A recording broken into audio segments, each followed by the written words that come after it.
Welcome, dear subscribers and curious listeners of my channel, even the most devoted Harry Potter fans, those who know the films almost by heart, often miss small but curious details. Today, I want to share exactly those moments, the ones you'd easily overlook if you didn't know where to look. Just like in my series, Secrets of Harry Potter, where I explain to those unfamiliar with the books what the movies left out, I've already prepared plenty of material for the next episodes, but you can help too. Send your observations, hidden details, or rare frames that others might have missed. Some of these facts may sound familiar, but I've made sure this selection stays as varied and fun as possible. Enjoy watching. Number 1. Rewind. Harry Potter and the Prisoner of Azkaban is packed with tiny, time-related details. After all, this is the film where the Time Turner first appears, which means there's a cascade of hidden gems waiting for anyone observant enough to notice.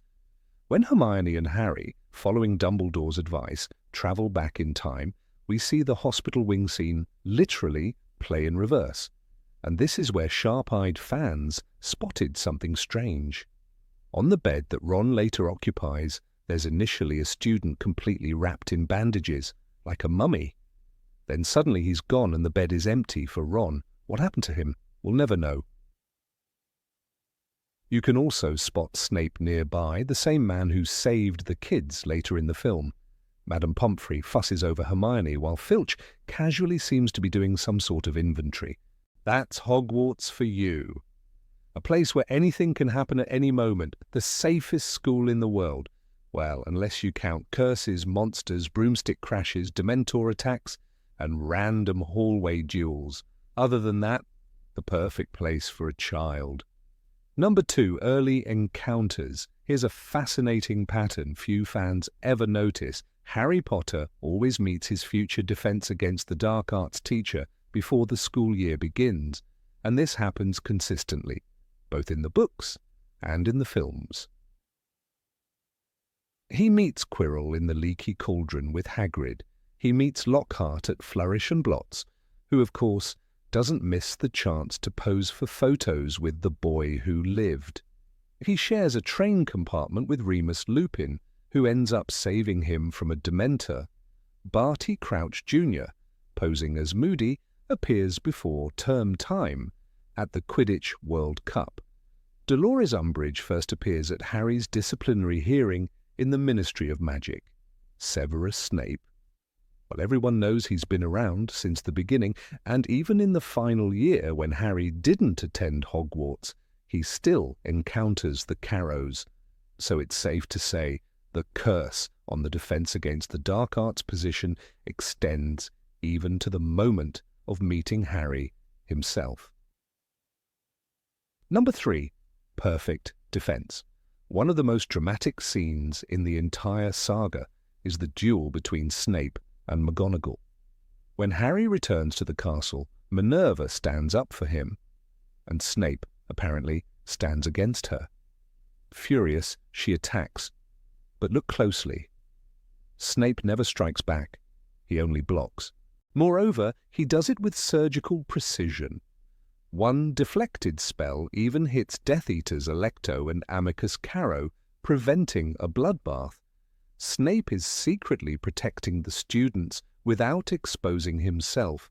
Moments later, he flees, not out of cowardice, but because it's the only way to remain useful to both sides. He couldn't openly fight for Harry. No one would have believed him. So he waited for his moment to strike where it mattered most, though fate had other plans. Number 4. Dark magic in the casting. Have you ever noticed that Lavender Brown looks different in various films? That's because she was played by 3 different actresses. In The Chamber of Secrets, Kathleen Corley.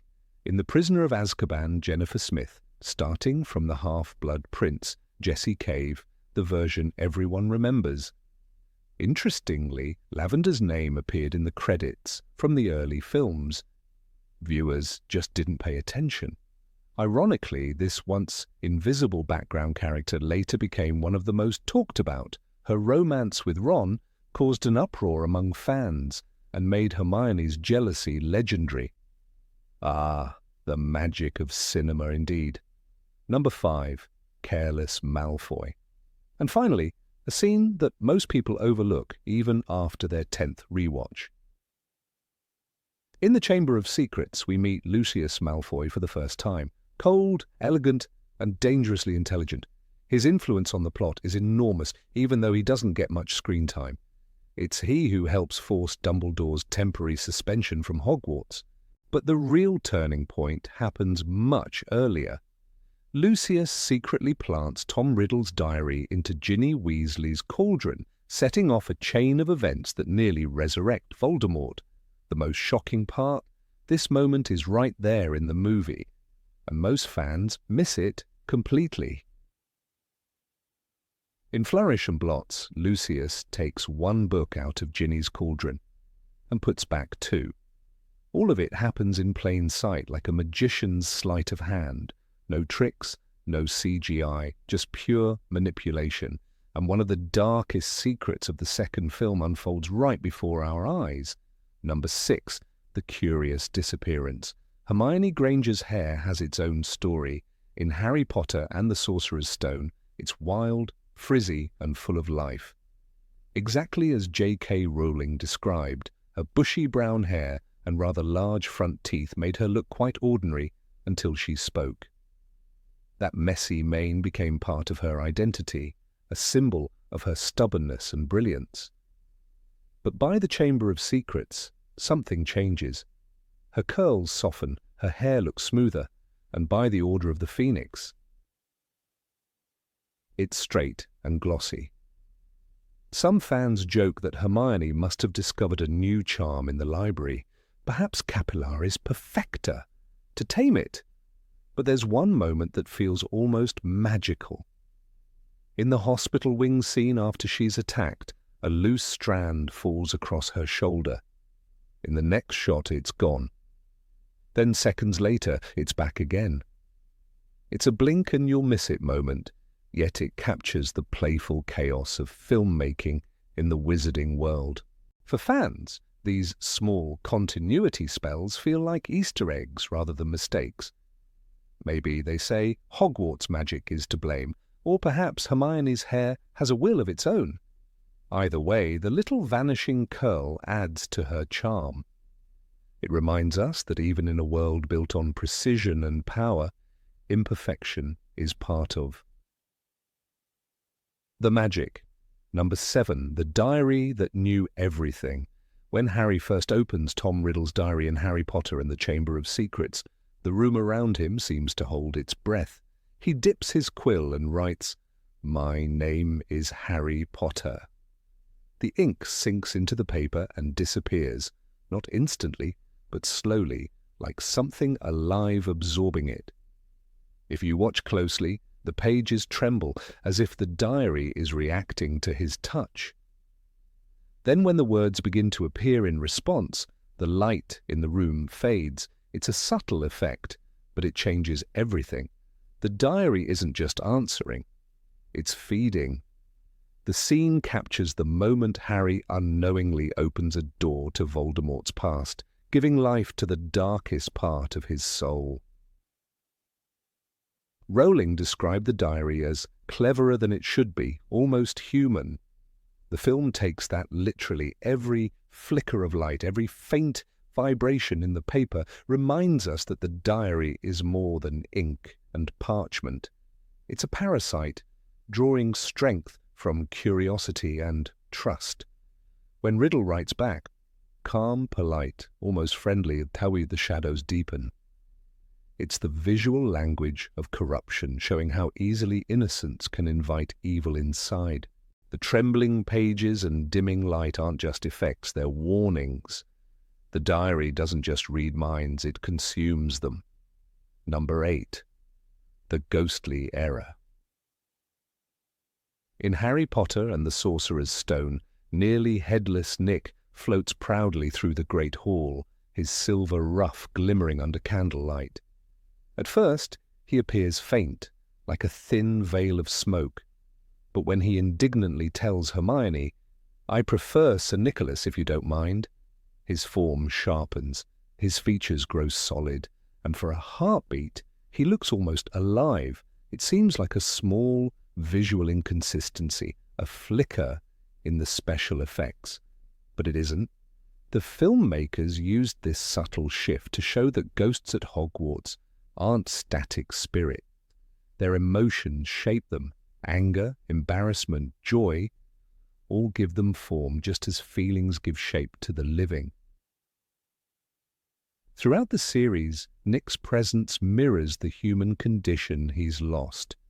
In Chamber of Secrets, when the basilisk's gaze petrifies him, his body freezes mid-complaint, mouth open, eyes wide, as if caught between the world of the living and the dead once more. Even then, his ghostly appearance seems to ripple.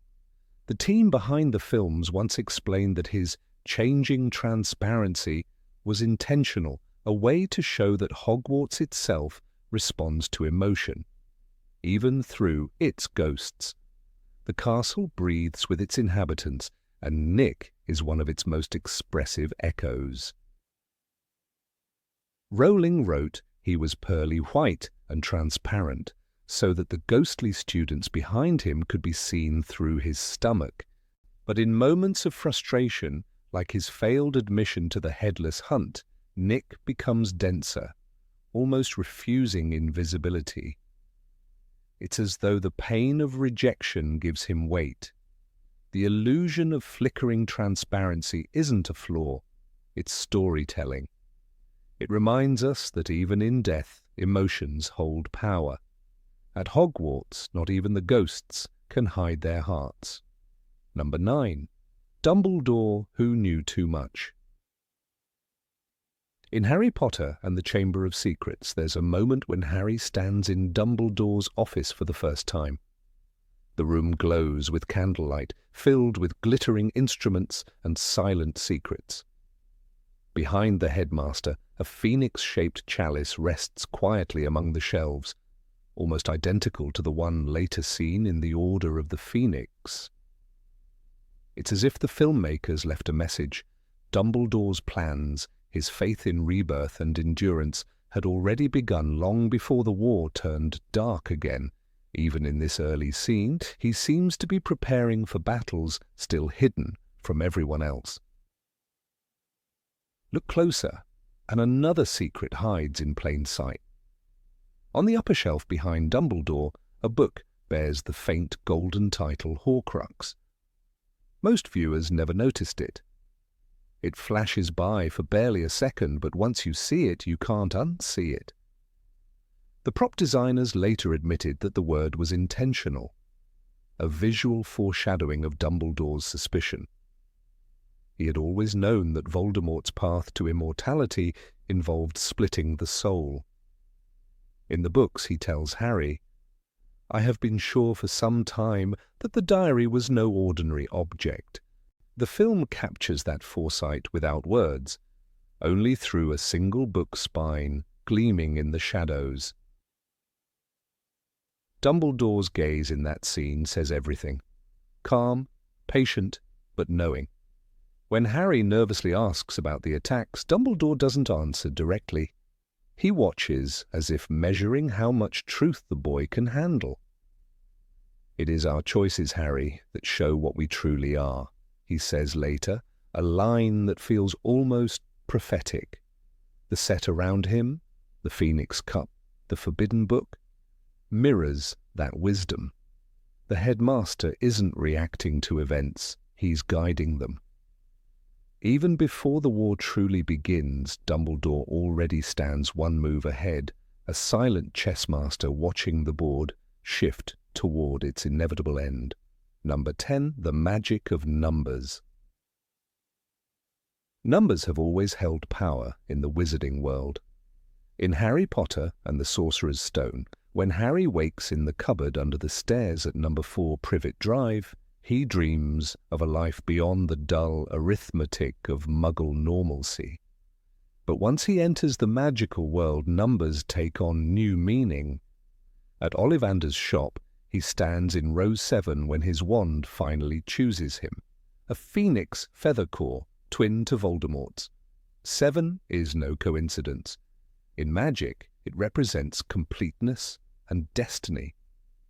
Ollivander's words, "The wand chooses the wizard," sound almost prophetic when paired with that number. It's as if the story itself has already chosen Harry's path. The pattern continues throughout his life. Harry's 7th year becomes the final chapter in the battle between good and evil. Even when he never returns to Hogwarts that year, the theme of 7 surrounds him. There are 7 Horcruxes, 7 members in the first rescue party that takes him from Privet Drive in the Deathly Hallows, 7 books in the series, and 7 films before the story splits in 2 for the grand finale. It's the rhythm of destiny repeating itself, a pulse that beats beneath every chapter. Rowling herself once said, 7 is the most powerfully magical number. The films embrace that fully, weaving it into the set design and even the choreography of fate. But not all numbers are gentle. In Goblet of Fire, when Harry draws his dragon for the first task, it bears number 4, a reminder of his beginnings on Privet Drive. 4 walls, 4 corners, a life trapped. The dragon, fierce and chained, mirrors his own struggle for freedom. That subtle connection between the numbers, 7 for purpose, 4 for confinement, becomes a visual metaphor. Every time the number 4 appears, Harry faces fear. Every time 7 appears, he takes a step closer to truth. The filmmakers turn numerology into silent storytelling. In the Deathly Hallows, the power of 7 reaches its peak.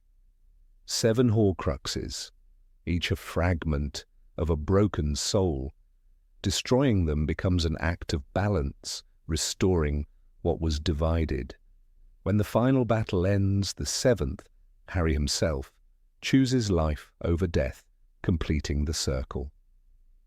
Neither can live while the other survives, the prophecy said, and in that final moment, 7 resolves its spell.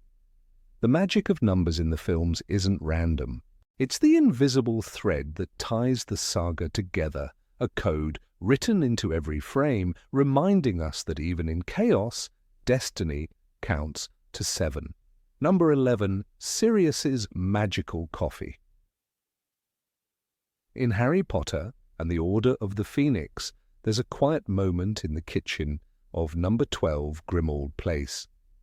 Sirius Black sits at the table, his hands wrapped around a plain mug. The lighting is dim, the air thick with dust and silence. At first glance, it's just another prop, a mug in a gloomy house. But when the camera lingers for a second longer, something catches the eye, a small engraving of a dog running in a circle. It's Padfoot, Sirius's animagus form. The detail is subtle, but once you notice it, you can't unsee it. It's a piece of Sirius's soul, hidden in the simplest object, a reminder that even in confinement he never stopped being himself. Later in the same film, that mug appears again. This time, it's in Harry's hands. He's sitting in the same kitchen, staring into his tea after talking with his godfather. The moment is quiet, almost ordinary, but deeply symbolic. The mug, the same one with the dog, passes from Sirius to Harry.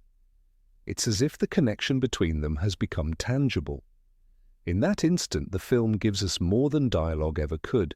Harry is unknowingly holding a part of Sirius's identity, his legacy, and his warmth.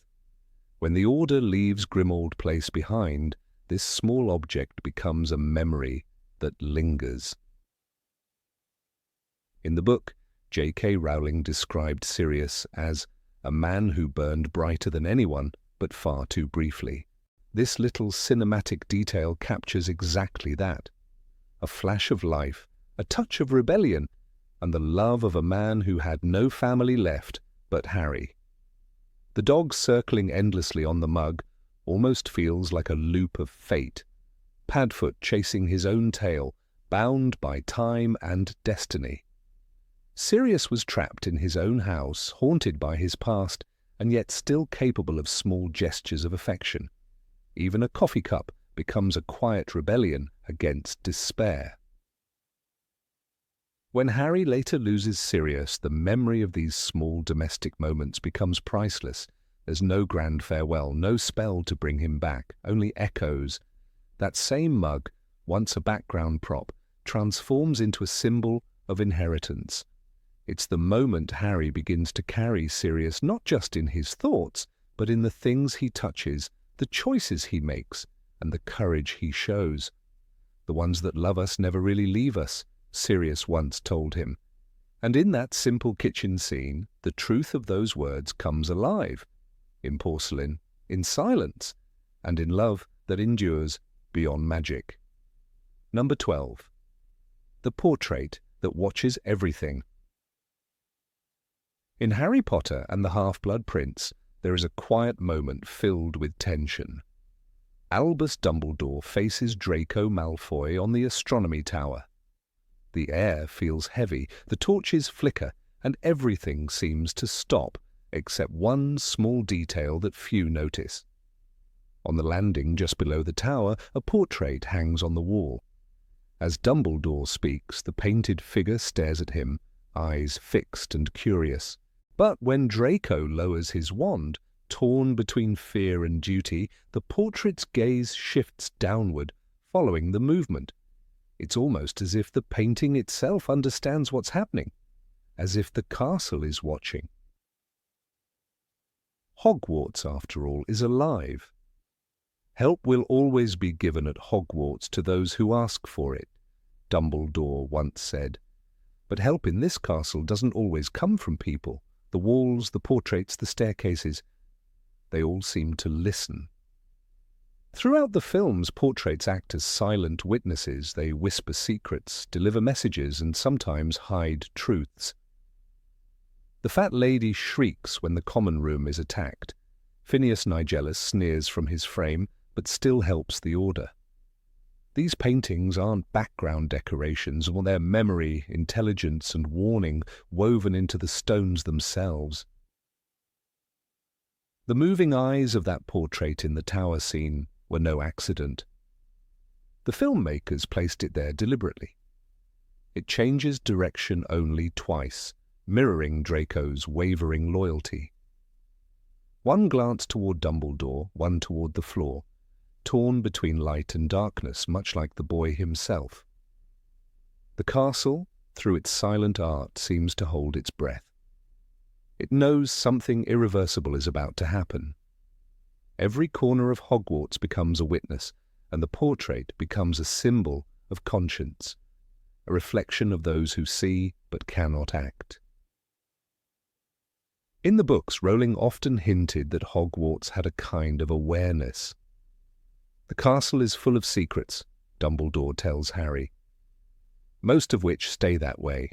That portrait, shifting its gaze, captures that idea perfectly.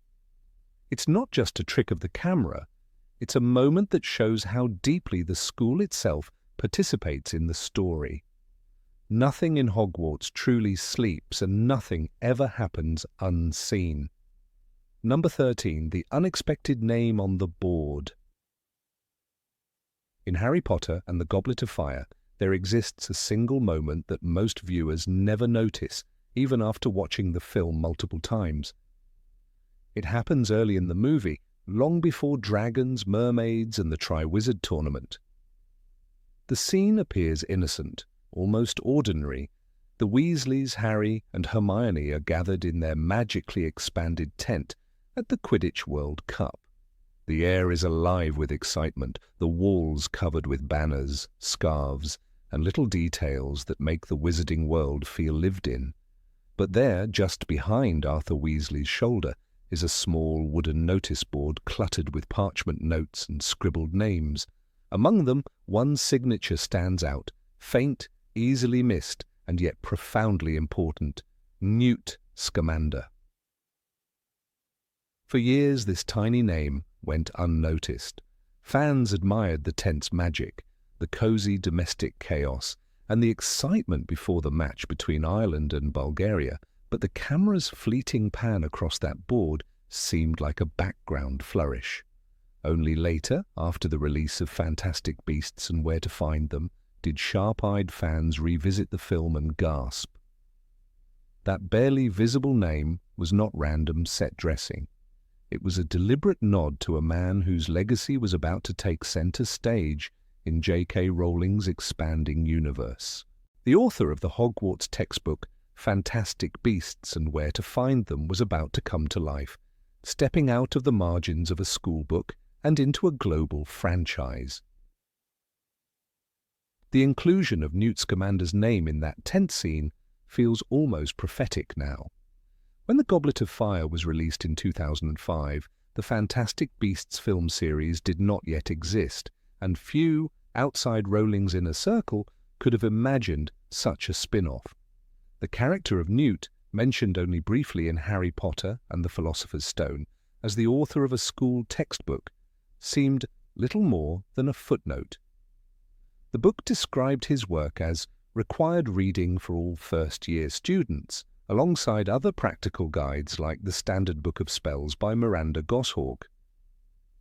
No one suspected that this anonymous author had a story worth telling, until that name quietly appeared on the wall behind Harry and Ron. The prop itself, the notice board inside the tent, was created by the film's design department to make the magical world feel authentic. Stuart Craig, the legendary production designer, had a philosophy. Every inch of the set should suggest life beyond the camera's frame.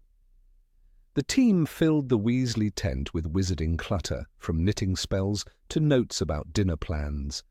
But someone, somewhere, decided to include the name Newt Scamander. Perhaps it was an inside joke for book fans, or a subtle acknowledgement of the fictional world's depth. In retrospect, it feels like a hidden prophecy, one that even the filmmakers didn't realize they were making. When audiences finally met Newt Scamander in Fantastic Beasts and Where to Find Them, 2016, portrayed by Eddie Redmayne, that obscure name from The Goblet of Fire suddenly gained immense significance. Fans rushed to re-watch the earlier films, hunting for every Easter egg they had once ignored. That small piece of parchment became a viral screenshot across fan forums and social media, labeled as the first clue. It symbolized the interconnectedness of Rowling's world, how even background props could hide a narrative seed waiting to bloom a decade later. The literary version of Newt Scamander was always an intriguing mystery. In the Fantastic Beasts textbook published under Rowling's pseudonym, Newt describes himself modestly. "My own first expedition in the field was to the Hebrides in search of the sea serpent." His tone is factual, academic, and tinged with humor. Nothing in those dry lines suggested the young, awkward adventurer Eddie Redmayne would bring to life. Yet the seeds were there, the compassion for magical creatures, the quiet bravery, the sense of wonder. When fans noticed his name on the Weasley tent board, they realized Rowling's world had always been connected in ways that defied coincidence. It is fascinating to imagine the mindset of a set decorator or prop artist in the early 2000s, scribbling down names for that notice board. Maybe they flipped through Fantastic Beasts and Where to Find Them, a slim charity edition published in 2001, and saw Newt Scamander's name. Maybe they thought, this could fit here. Without knowing it, they had created the earliest visual appearance of a future protagonist. It's an artistic ripple through time, a quiet echo of something greater that had not yet been written. The magic of cinema and literature converged in a single, handwritten name. The beauty of this Easter egg lies not only in its foresight, but also in how it captures the spirit of Rowling's storytelling. Her world is filled with interconnected threads, names that resurface, and histories that intertwine. When Dumbledore tells Harry in the Chamber of Secrets, "It is our choices, Harry, that show what we truly are, far more than our abilities," he speaks about moral agency. But he also hints at the world's deeper order. Every character, every magical object, every offhand reference has meaning. The universe of Harry Potter thrives on layers, rewarding those who look closer. The Newt Scamander reference is a perfect example of that hidden depth. Some fans argue that this Easter egg was nothing more than a coincidence, a random inclusion without future intent. But even if that were true, it still became part of the mythology. The Harry Potter fandom thrives on discovery, on piecing together clues, finding echoes, and tracing hidden links. The moment the Fantastic Beasts films were announced, fans combed through every prop, every line, every page, searching for where the seeds might have been planted. And there it was, a small parchment note in a tent from a scene most people barely remembered. Number 14, Ron's hair versus logic. When fans revisit Harry Potter and the Philosopher's Stone, there is a peculiar moment that few notice at first glance, a tiny visual inconsistency involving Ron Weasley's hair. In the famous scene where he plays wizard's chess, something subtle yet odd happens between the cuts. One moment, Ron's red hair appears long, slightly unkempt, and naturally tousled. A perfect reflection of his anxious mood as the stone chess pieces crash and shatter around him. But in the next instant, his hair seems shorter, neater, almost as if he had just stepped out of Madame Malkin's barber chair. The shift is almost imperceptible until you pause the film, and then it becomes oddly fascinating. It is the kind of continuity mistake that reveals just how human movie-making can be, even in a world filled with magic. Rupert Grint was only 11 years old when he filmed that sequence, and like many child actors, he was growing fast. Filming stretched over months, during which the actors' appearances subtly changed, haircuts, height, even facial expressions evolving with time. The chess scene was shot in fragments, and editors stitched together the pieces long after the cameras stopped rolling. Somewhere between takes, Rupert's hair length changed, likely after a necessary trim to maintain consistency across other scenes. Yet ironically, that very trim created the inconsistency here. For viewers absorbed in the chaos of life-size chess pieces smashing each other to rubble, it's easy to miss. But once you notice, you can't unsee it. Ron Weasley's hair seems to defy the laws of both time and logic. This tiny cinematic hiccup somehow adds charm to the sequence. Ron, the youngest brother, always overshadowed by his siblings, finds himself in one of his most heroic moments. He sacrifices himself on the chessboard, commanding knight to h3 before being struck down by a massive stone queen. It's one of the earliest hints of his bravery and loyalty, qualities J.K. Rowling would later call the essence of Gryffindor courage. And yet, while the moment is meant to showcase Ron's valor, the change in his hair inadvertently gives it a touch of humor, a sense of unintentional magic. Perhaps, as fans have joked, it isn't a continuity error at all. Maybe Ron's hair, like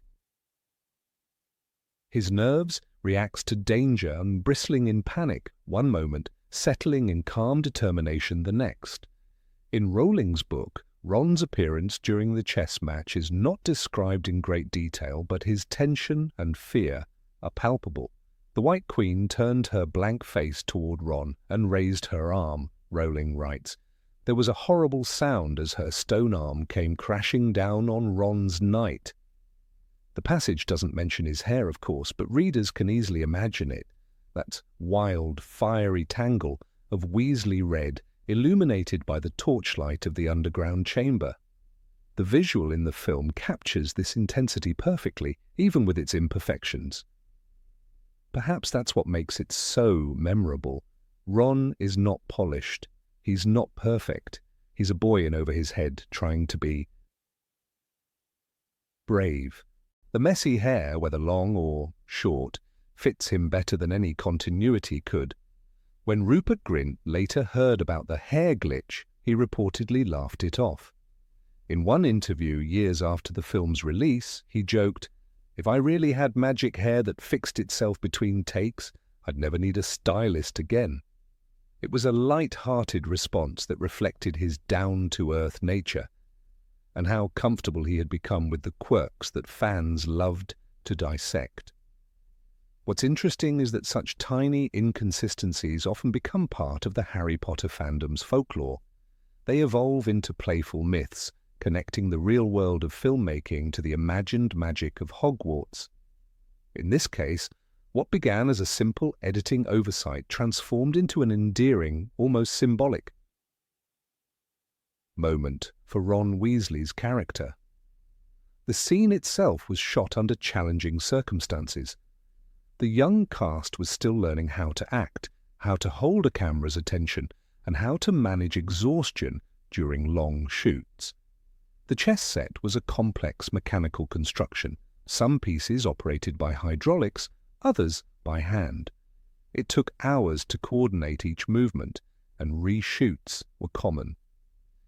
Between those long filming days, hair and makeup continuity became difficult to maintain, and yet, looking back, the small shifts add an almost whimsical imperfection to the scene. It reminds viewers that behind the grandeur of Hogwarts were real children, real fatigue, and real laughter. In the broader sense, the Ron hair phenomenon mirrors one of the series' most subtle themes, the contrast between control and chaos. In the wizarding world, magic often represents an effort to impose order on disorder. Spells fix broken objects, tame unruly broomsticks, and heal wounds. Yet in both the films and the books, true humanity appears in the moments where control slips, when wands misfire, when emotions spill over, when small mistakes make the magic feel real. The shifting length of Ron's hair, as insignificant as it may seem, humanizes the fantasy. It reminds us that even in a world where everything seems enchanted, imperfection still reigns.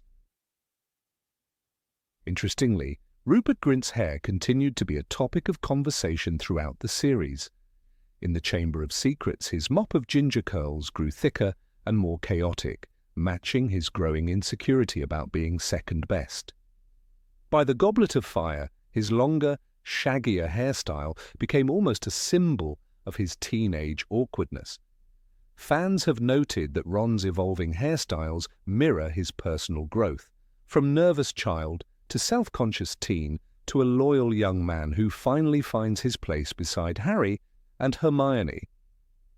The unintentional haircut jump in the first film can thus be seen as the very first instance of that visual storytelling, an early sign that Ron's appearance would always carry emotional weight. Number 15, the living lightning. In the dim light of the Gryffindor dormitory, Harry often pressed his fingers against the scar that had defined his life. That thin, lightning-shaped mark was more than a reminder of a dark night in Godric's Hollow. It was alive, pulsing with something unseen.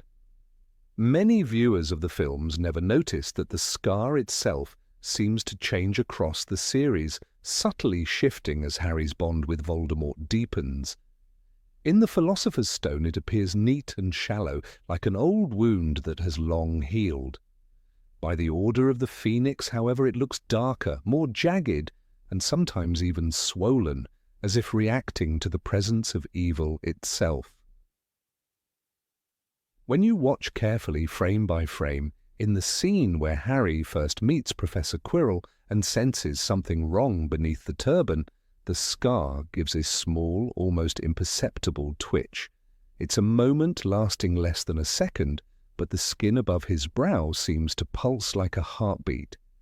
The makeup artists, led by Amanda Knight, confirmed in behind-the-scenes footage that this effect was intentional. They adjusted the scar's texture and tone according to the emotional intensity of the scenes. "The scar isn't static," Knight once said. "It responds to Harry's connection with Voldemort, almost like it's breathing." This detail was enhanced even further with digital effects. Visual effects supervisor Tim Burke admitted that a faint shimmer was occasionally added around the scar when Harry experiences visions. In The Goblet of Fire, right before Voldemort's return, the camera lingers on Harry's face as he clutches his head. The skin seems to ripple faintly under the makeup, a visual metaphor for the psychic current linking him to the Dark Lord. The filmmakers wanted it to feel as if a spark of lightning truly flowed beneath the skin, an echo of the night when the killing curse rebounded. The lightning shape itself carries layers of symbolism. In mythology, lightning is a weapon of gods, a flash that connects heaven and earth. For Harry, it is both a curse and a divine mark, a scar made by death, but also a sign of survival. When J.K. Rowling described it in the books, she gave it a dual nature. In the Sorcerer's Stone, it is a thin scar shaped like a bolt of lightning, but as the series progresses, the scar becomes a living warning system. In The Order of the Phoenix, Rowling writes, "At once, Harry's scar burned white-hot, as though a white-hot wire was pressing to his skin." That imagery suggests not just pain, but energy, as though the scar channels something powerful and uncontrollable. The films transform this idea into visual language. In The Prisoner of Azkaban, during the scene in the Shrieking Shack when Harry confronts Sirius and Remus Lupin, the scar glows slightly under the flickering light. It's barely visible, but it seems to throb in rhythm with his racing heartbeat. The cinematography by Michael Ceresin amplifies this through soft focus and candlelight, making the skin shimmer subtly each time Harry's anger rises. It is as though Voldemort's hatred pulses through the air, echoing through Harry's veins. Even the placement of the scar changes across the films, and this, too, has meaning. In the Chamber of Secrets, it sits slightly closer to his temple, while in The Half-Blood Prince, it's positioned higher on his forehead, nearer to the center. This was partly due to changes in makeup and Daniel Radcliffe's natural growth, but the shift also aligns with the narrative.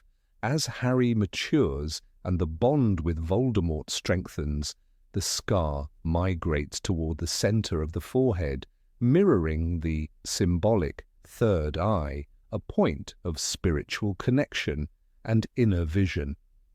Through this evolving position, the scar reflects Harry's deepening insight into darkness and truth. One of the most striking moments that showcases this living lightning occurs in The Goblet of Fire, when Harry's scar sears as Voldemort touches him in the graveyard. The pain is portrayed not just through Radcliffe's expression, but through subtle prosthetic movement. The scar actually twitches as if a current passes through it. The director, Mike Newell, deliberately instructed the effects team to create the impression that the scar itself was fighting back. Watching in slow motion, you can see the skin pulse once, twice, before Harry collapses to his knees. In The Deathly Hallows Part 1, this connection becomes almost unbearable. As Harry and Voldemort's minds intertwine, the scar seems to shimmer with each vision. During the sequence where Harry witnesses Nagini attacking, the scar is no longer a mark. It is a window. The visual team enhanced its glow subtly, adding faint light reflections that dance across the skin as if electricity flows within. When Voldemort raises his wand and whispers, "The boy who lived, come to die," the scar brightens just for an instant, almost like a final spark of rebellion before fate unfolds. There's a poetic consistency in how this lightning evolves with the story. In early films, it symbolizes survival, By the middle of the saga, it becomes a burden. And in the end, it transforms into a bridge, a living tether that connects good and evil, love and hatred, life and death. The shifting scar mirrors Harry's transformation from a child unaware of his destiny into a man who carries darkness within but refuses to be consumed by it. Each visual alteration, whether a change in position, color, or pulsing light, is a cinematic way of narrating his spiritual journey. Number 16. The Secret of the Mirror. In the quiet, candlelit hall of Hogwarts, young Harry Potter stands before a mirror unlike any other. The Mirror of Erised, or Einelege when read backward, the word desire in reverse, becomes one of the most haunting and tender symbols in the entire series. When Harry encounters it for the first time in the Philosopher's Stone, he sees not his reflection, but a family he never knew, his parents, James and Lily Potter, smiling back at him through the glass. It is a moment of magic that transcends spells and enchantments, touching on something deeper, the human ache for love and belonging. But few notice the subtle cinematic detail that transforms this scene from simple nostalgia into quiet, mystical foreshadowing. In one brief instant, Lily Potter moves. Her head tilts ever so slightly as though acknowledging her son, and in another, James's gaze drifts, not at Harry, but towards something unseen beyond the frame. The gesture lasts only a heartbeat, but it changes everything. For the attentive viewer, this moment raises questions. What or who are James and Lily looking at? The mirror, as Dumbledore explains later, shows us not our faces but our heart's deepest desires. Yet the shift in their expression suggests something beyond mere illusion. In that flicker of motion they appear almost alive, as if their souls, still connected to Harry through love and sacrifice, can sense something happening in the room. Fans have debated this for years, and the interpretations vary wildly. Some argue it's a simple trick of acting direction, a way to make the reflections feel real, but others see it as a deliberate choice, a hint woven into the film's visual language that connects this early encounter to a deeper spiritual thread running through the story. To understand why this small detail matters, one must return to the book itself. When Harry first describes what he sees, J.K. Rowling writes, he had a powerful kind of ache inside him, half joy, half terrible sadness. The mirror, standing silently in a forgotten classroom, becomes a symbol of longing so powerful it borders on the supernatural. Harry sits there night after night, transfixed by the image of his parents, unable to turn away. It showed Harry his heart's desire, Dumbledore later tells him, but not truth or knowledge. Yet Rowling also plants a question. If the mirror reflects only the mind's longing, why does it feel so real? Why does Harry sense warmth, comfort, and love radiating through the glass? It's as though the barrier between worlds, between life and death, thins for a moment. The film takes this concept further through visual storytelling. Chris Columbus, the director, crafts the scene with soft light, muted colors, and almost sacred silence. The camera lingers on Harry's reflection, then shifts to his parents, Lily's gentle smile, James's proud posture, and then there it is, that faint nod, that tiny movement of Lily's head as if she recognizes him. In the next shot, James's eyes subtly dart to the side, and for a fleeting instant the illusion feels aware. It is as if the mirror itself becomes sentient, or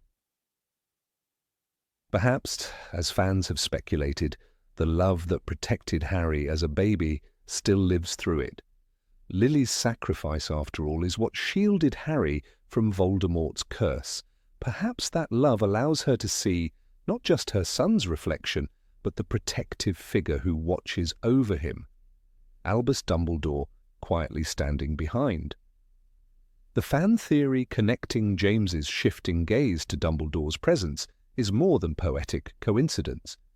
In both the book and the film, Dumbledore later admits that he was there all along. "I don't need a cloak to become invisible," he tells Harry, with a knowing smile. He had been standing behind the boy, watching as Harry stared into the mirror, lost in dreams of family. If one interprets the scene symbolically, James's gaze, turned slightly to the right, could be seen as acknowledgement. The father sees the man who will guide his son, the mentor who will teach him courage and wisdom. Lily's nod, then, becomes a silent blessing, a mother entrusting her child to the care of another. It's a detail that may not have been planned consciously, but within the mythic framework of Harry Potter, it resonates with extraordinary power. This interpretation gains strength when viewed alongside Rowling's recurring motif of love beyond death. The mirror scene isn't merely about longing, it's about connection that defies time. When Harry later faces Voldemort, when he walks willingly into the Forbidden Forest in the Deathly Hallows, he carries with him that same vision, his parents at his side, unseen but present. "You'll stay with me?" he asks them in the forest. "Until the end," replies James. That line transforms the earlier mirror scene into something prophetic. What began as a vision of desire becomes, in the end, a promise fulfilled. His parents were never truly gone. The mirror, in its mysterious way, foreshadowed that truth. In cinematic language, mirrors often symbolize revelation or self-discovery, but the mirror of Erist in the Harry Potter universe is different. It doesn't reveal the self as it is, it reveals the soul as it longs to be. When Lily's reflection moves, it breaks the static illusion, blurring the line between dream and spirit. Her nod could be interpreted as a signal, not to Harry, but to Dumbledore. She acknowledges his watchful care, sensing through magic beyond comprehension that her son is safe. That quiet moment unites 3 generations of guardianship. The parents who died for him, and the mentor who will protect him until the end. There's a cinematic elegance in how this plays out. Notice the lighting. When Harry first sees his parents, the glow on his face is soft and warm like candlelight. When Dumbledore later appears behind him, that same glow returns, but colder, silvery, like moonlight. It's as if the love of the dead gives way to the wisdom of the living. The visual transition mirrors Harry's own growth. He begins as a child longing for comfort, but by the time the film ends, he learns that true magic lies not in dreams, but in action. It does not do to dwell on dreams and forget to live, Dumbledore tells him, perhaps the single most important lesson of Harry's youth. Yet even as he turns away from the mirror, the memory of that nod, that gaze, stays with him. The haunting power of the mirror of Erist scene lies in its restraint. Nothing is said aloud, no spell is cast, and yet everything we need to know about Harry's character, his loneliness, his love, his yearning, is there. The faint movements of his parents' reflections convey what words cannot. When Lily nods, it's not just acknowledgement, it's forgiveness for what will come. When James glances sideways, it's not distraction, it's foresight, as though he already sees the destiny unfolding for his son. That silent choreography, almost imperceptible to casual viewers, gives the moment a ghostly realism. The audience doesn't just witness magic, they feel it. There's also something deeply symbolic about the mirror's placement in the castle. It stands in an abandoned classroom, forgotten by time, hidden behind a door most students never open. Its loneliness mirrors Harry's own isolation. Yet in that solitude he finds his family. The fact that Dumbledore too visits the mirror reveals something profound about the headmaster himself. When Harry asks what Dumbledore saw in the glass, he answers, "I see myself holding a pair of thick, woolen socks." But Rowling hints that this is not the truth. The great wizard, wise as he is, still carries regrets, perhaps seeing his sister Ariana or the family he lost. Thus, the mirror binds teacher and student through shared longing. Both seek love that can never return. And in that mutual ache, they understand one another without words. From a storytelling perspective, the Mirror of Erised marks the first time in the saga where Harry confronts the boundary between reality and illusion. Up to that point, magic had been wondrous, thrilling, even humorous. But here it turns intimate and sorrowful. The subtle movements of Lily and James remind us that even in the world of magic, loss is real. Their presence is comforting, but it also tempts Harry to stay lost in fantasy. That temptation to cling to the past instead of facing the future becomes a central theme throughout the series. It reappears years later in the Resurrection Stone scene, echoing the same emotional rhythm that began in front of the mirror. The magic of this scene lies in its ambiguity. No spell is uttered, no explanation given. The audience must choose whether to believe that the reflections moved because of the boy's imagination or because the love of his parents still lingers, defying death. And perhaps that's precisely what makes it so powerful. In a universe filled with dragons, ghosts, and curses, the most haunting magic comes not from wands, but from love remembered. The mirror, in its stillness, holds the echo of sacrifice, the kind that asks for nothing in return. Even years later, as Harry stands before his own children, telling them stories of his parents, one imagines that he remembers that nod. It wasn't grand or theatrical, it was human. It said, "We see you, Harry, you're not alone." And somewhere behind him, Dumbledore, wise, watchful, silent, understood too. In that single cinematic gesture, the film captured the entire philosophy of the series. Love leaves a trace, even in mirrors. That old mirror, half forgotten in Hogwarts storage rooms, remains one of the most poignant relics in the wizarding world. For Harry, it was the first place he met his family. For the audience, it was the first time they saw that magic could be tender, not just powerful. And for those who look closely, for those who notice the tilt of Lily's head and the flicker of James's eyes, it's a reminder that even the smallest details can hold the deepest truths. Number 17. Snape's shadow twin. In Harry Potter and the Half-Blood Prince, there is a fleeting moment so subtle that most viewers never notice it.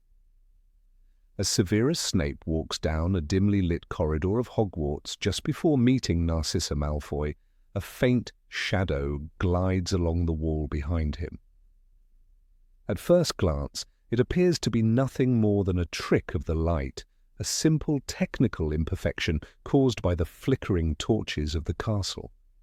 But if one looks closely, the shadow seems to move slightly slower than Snape himself, as if detached, deliberate, and aware. It is not quite synchronized with his steps, and that detail, quiet, almost imperceptible, reveals more about Snape than any line of dialogue could.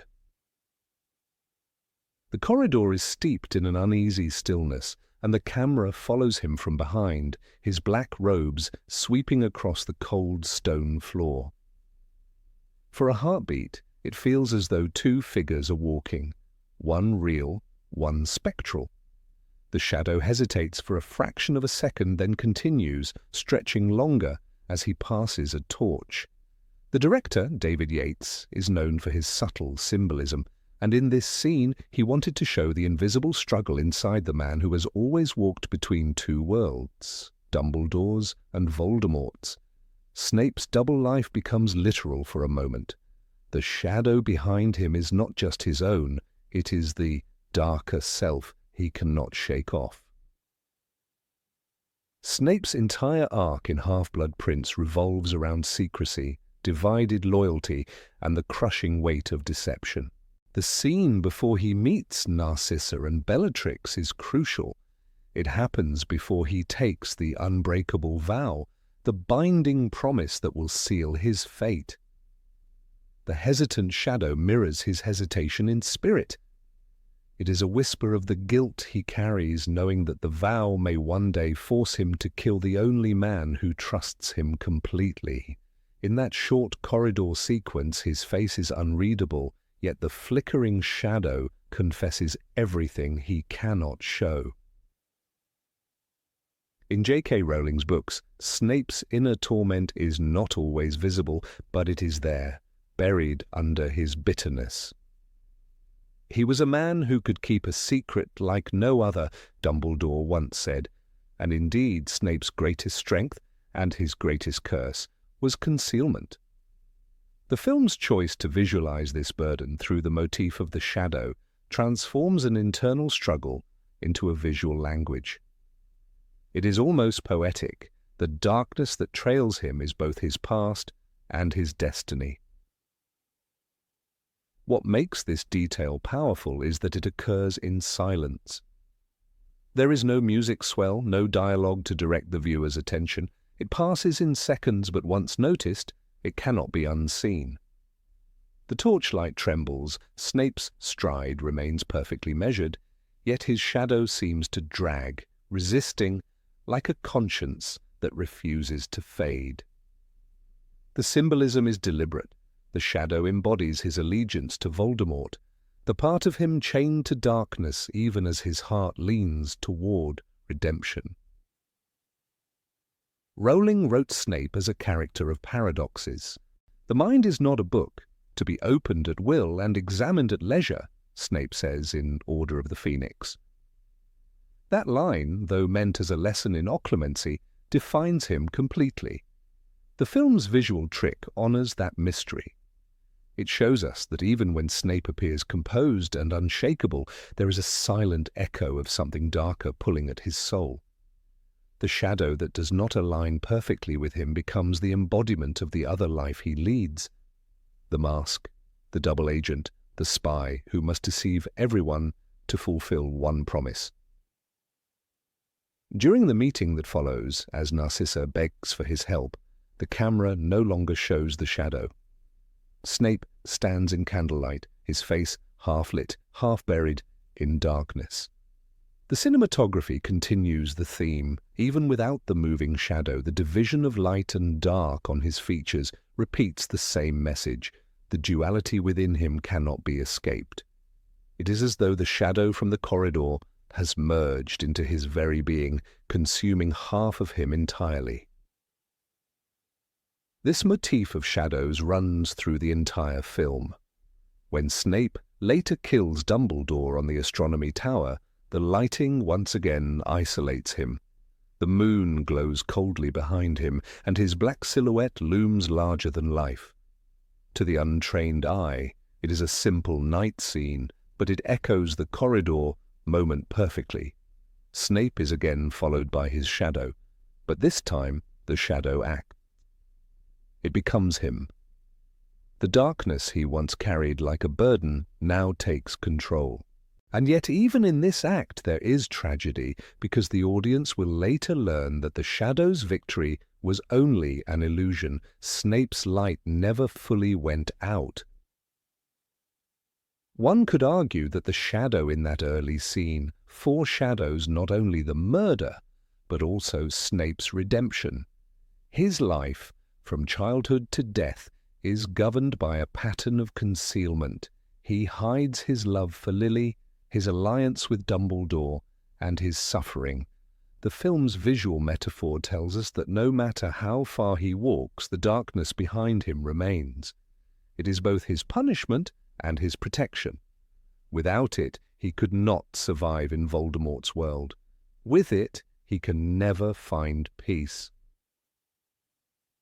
The idea of the shadow as a separate consciousness is deeply rooted in literature. In many myths, a man's shadow represents his soul. Losing control of it means losing control of one's humanity. Yates's decision to let Snape's shadow move just slightly slower may have been inspired by that very symbolism. The notion that Snape's soul is lagging behind, burdened by choices he no longer owns. It gives the viewer a subconscious sense that something within him is not aligned, that even when he walks forward, part of him is still trapped in regret.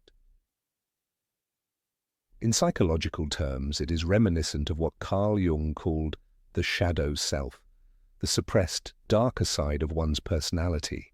Snape embodies this concept more completely than any other character in the series. He is not a hero in shining armor, nor is he a pure villain. He is the grey space between, constantly battling his shadow self. The corridor scene becomes the perfect visual expression of that struggle, compressed into a second-long frame that few ever notice. What is remarkable about Alan Rickman's performance is how he enhances the symbolism without exaggeration. His gait is measured, his shoulders heavy, his head slightly bowed, as if he senses the shadow's presence but chooses not to acknowledge it. Rickman's portrayal gives the impression of a man haunted not by ghosts, but by himself. It is no coincidence that Rowling later revealed Rickman was the only actor who knew Snape's full story from the beginning. That knowledge seeps into this moment. The faint dissonance between man and shadow becomes a silent nod to secrets he carries that no one else yet understands. When the film finally reaches its end and Snape lies dying in the boathouse, there are no shadows. The light is cold and even, washing over his face as he whispers, "Look at me." It is as if his shadow has finally left him, released at last. The visual language completes its cycle. The man who once walked under the burden of darkness dies illuminated. His duality dissolves, and for the first time, he and his soul move in unison. The scene in the corridor, once obscure, now finds its resolution in this quiet death. In retrospect, that subtle flicker of a mismatched shadow becomes one of the film's most poetic details. It is a hidden confession from the filmmakers, a way of telling us that the battle within Snape was never external. It was not about loyalty to Dumbledore or Voldemort, but about the reconciliation of two halves of the same soul. Every step he takes in that hallway is a metaphor for his entire existence, walking forward yet never free from the darkness that trails behind.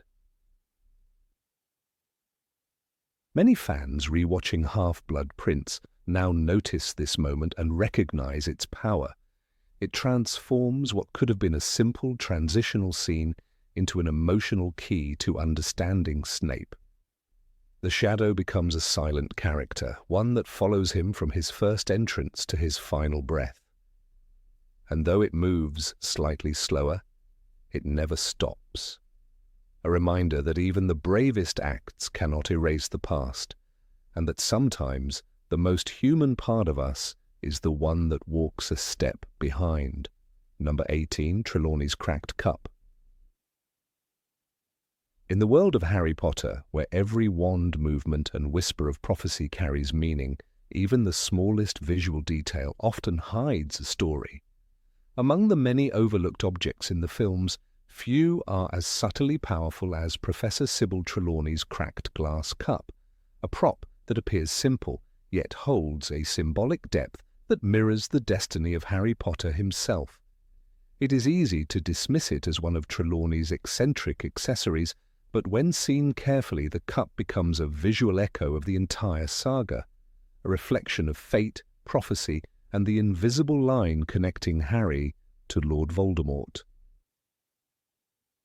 The first time the cup appears is in Harry Potter and the Prisoner of Azkaban, in the dark, incense-filled classroom at the top of the North Tower.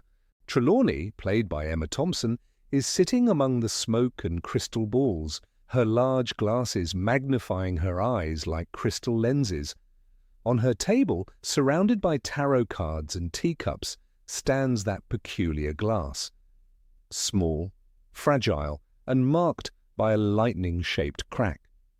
When she speaks to Harry about the grim, her voice trembling with theatrical intensity, the cup glimmers faintly in the candlelight.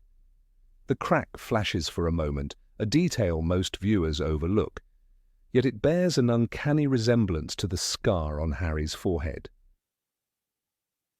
It is almost as if the Professor, in her endless attempts to glimpse fate, keeps sipping tea from the very image of Harry's curse.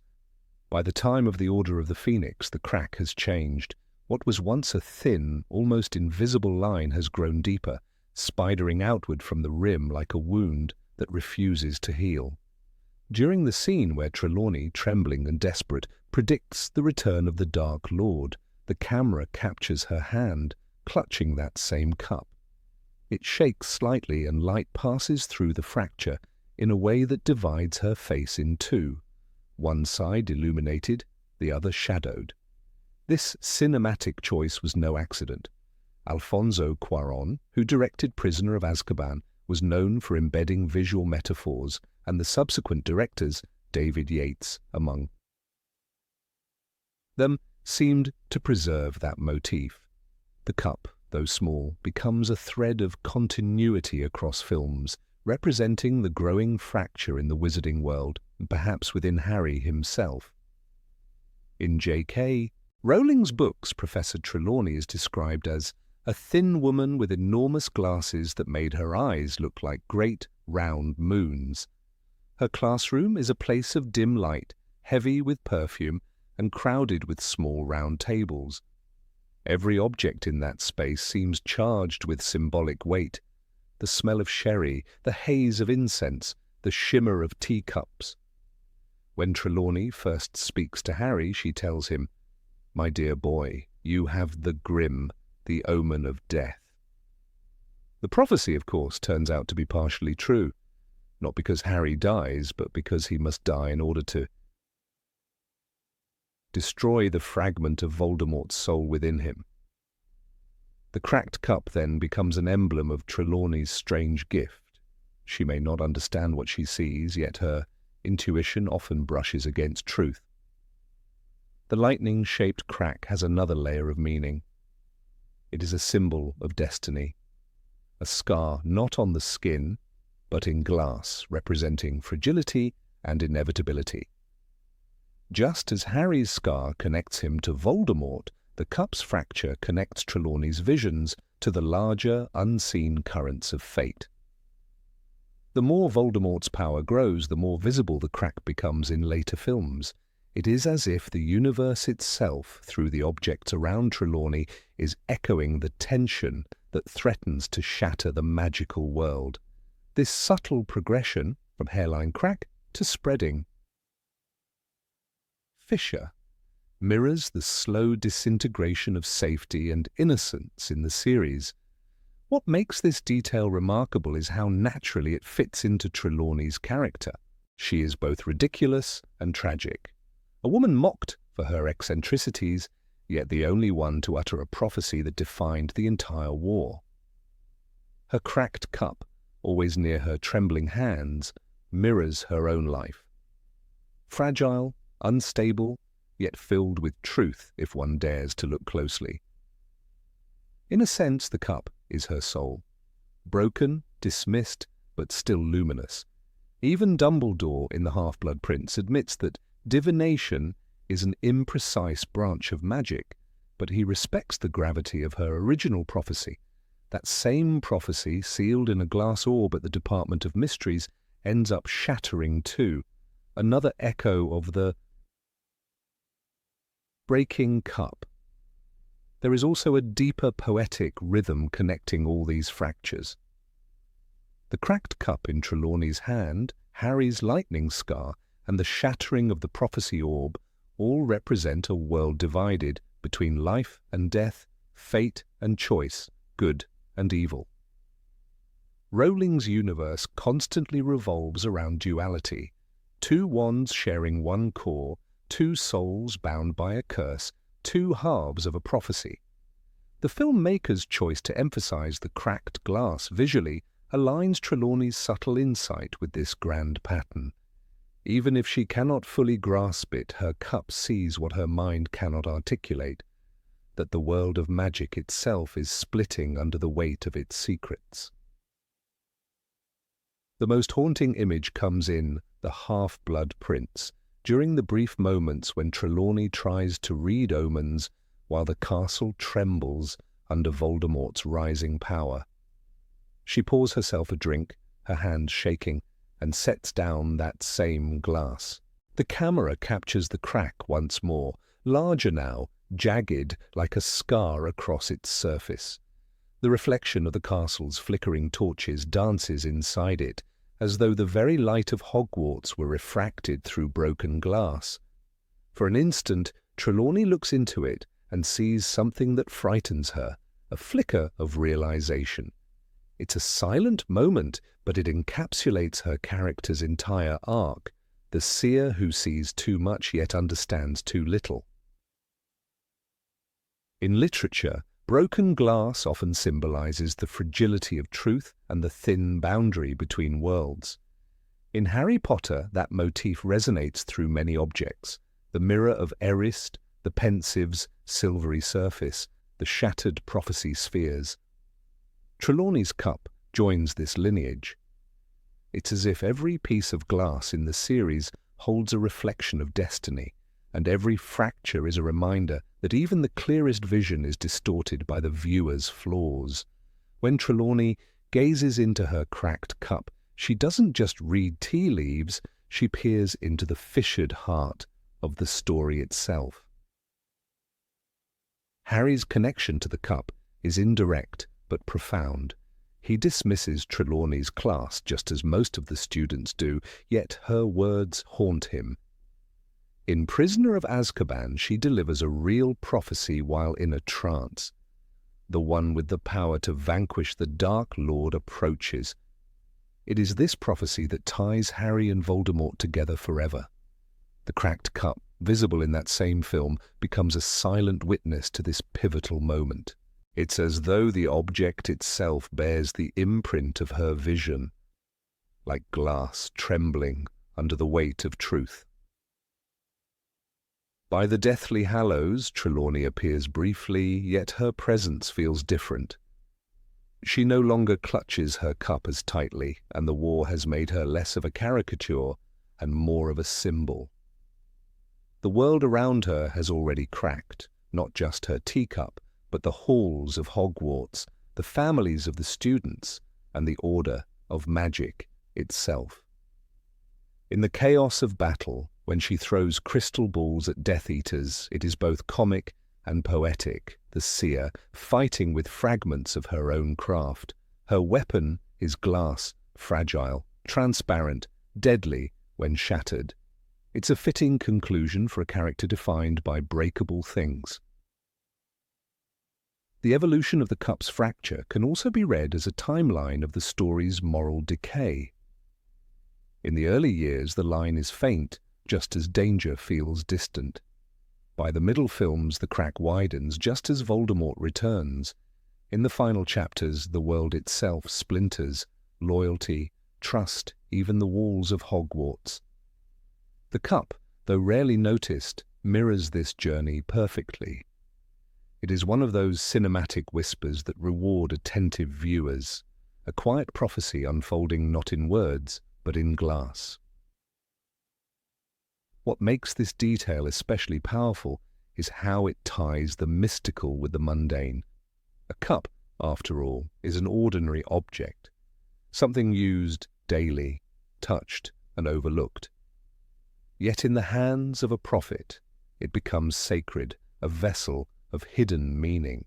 Just as Harry is an ordinary boy burdened with extraordinary destiny, the cup becomes an ordinary vessel holding extraordinary symbolism. Its crack reminds us that prophecy and fate are never clean or unbroken. They are fractured, imperfect, yet still capable of revealing truth. Rowling once wrote that the truth is a beautiful and terrible thing and should therefore be treated with great caution. The cracked cup embodies that warning. It is beautiful in its symbolism, terrible in its implication. Each widening line on its surface is a whisper of oncoming darkness, a mark of how every revelation brings the world closer to breaking. And yet, even cracked, the cup continues to hold.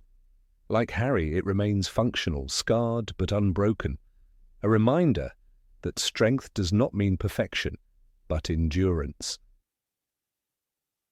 There's a final irony in this detail. Trelawney herself may not realize the meaning of her cup. She spends her life searching for omens in tea leaves, unaware that the truest sign of destiny is already in her grasp. The cup's growing crack is her greatest prophecy, one that needs no words. Through it, she unknowingly charts the fate of the world she inhabits. Each sip she takes marks another chapter in a story written long before she was born. The audience, if they look closely, can see it too. Destiny quietly reflected in glass. Number 19. The Weasley Clock. In the heart of the burrow, surrounded by crooked walls, squeaky stairs, and the warm smell of Molly Weasley's cooking, there stands one of the most fascinating, magical artifacts in the entire Harry Potter universe. The Weasley family clock. At first glance, it seems ordinary, almost whimsical, its face cluttered with ornate hands shaped like arrows, each labeled with a family member's name. But instead of numbers, the clock face is marked with words such as home, traveling, lost, mortal, peril. This curious object never tells the time. It tells the heart of the family where its members are, or rather, what state they are in. For those who have only seen the films, this clock appears only for a fleeting moment, barely a second in Harry Potter and the Chamber of Secrets, and again in the Deathly Hallows. Yet that moment holds one of the most quietly powerful details of the entire series. In Harry Potter and the Deathly Hallows Part 1, the Weasley clock can be seen briefly when the Order of the Phoenix gathers at the Burrow before Harry's departure. If one looks closely, Ron's hand on the clock doesn't rest calmly on home or traveling. Instead, it flickers toward mortal peril. At that very instant, Ron is standing safe beside his family, laughing nervously as they prepare for the dangerous journey to escort Harry to safety. Nothing bad has happened yet, and yet that arrow twitches as though anticipating what is to come. For most viewers, this was an unnoticed, blink and you'll miss it moment. But for devoted fans, it became a fascinating mystery. How could the clock sense danger before it even arrived? The original description of the clock appears in Harry Potter and the Goblet of Fire, when Molly anxiously checks it during the Triwizard Tournament.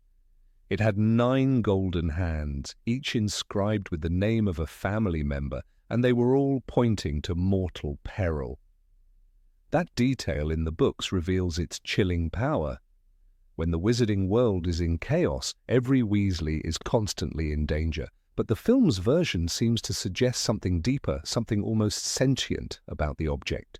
When Ron's arrow trembles between safety and peril, the viewer feels that the clock is not merely detecting physical threats, it seems to pulse with the emotions of the household, a magical barometer of love, fear, and tension. Later in the film, Ron and Harry's relationship collapses. Suspicion, fatigue, and the growing darkness of their journey tear them apart. Ron accuses Harry of not knowing what he's doing. Harry shouts back that Ron should leave if he doesn't like it. The scene burns with anger and heartbreak. When Ron storms out into the night, something strange happens.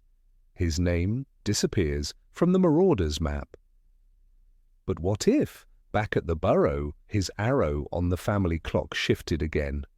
Fans who have paused the film at the right second noticed a subtle movement on the prop, a small, almost invisible twitch, as if the clock is reacting to the rift. Between brothers in arms, the arrow doesn't simply track physical presence. It trembles in response to emotional distance. This has led to a remarkable theory among fans that the Weasley clock possesses prophetic magic, a kind of emotional foresight woven into its enchantment. It doesn't just register when someone is in danger from physical harm. It senses when the fabric of family itself is being torn. When Ron's hand wavers before his argument with Harry, the clock is already aware of the coming emotional fracture. It's as if it feels the storm long before it breaks. This interpretation transforms the object from a convenient family tracker into something deeply human, an artifact of empathy, connection, and premonition. In the world J.K. Rowling built, few magical items are purely functional. Every enchanted object carries a fragment of the wizard's soul who made it. The sorting hat remembers its creator's will.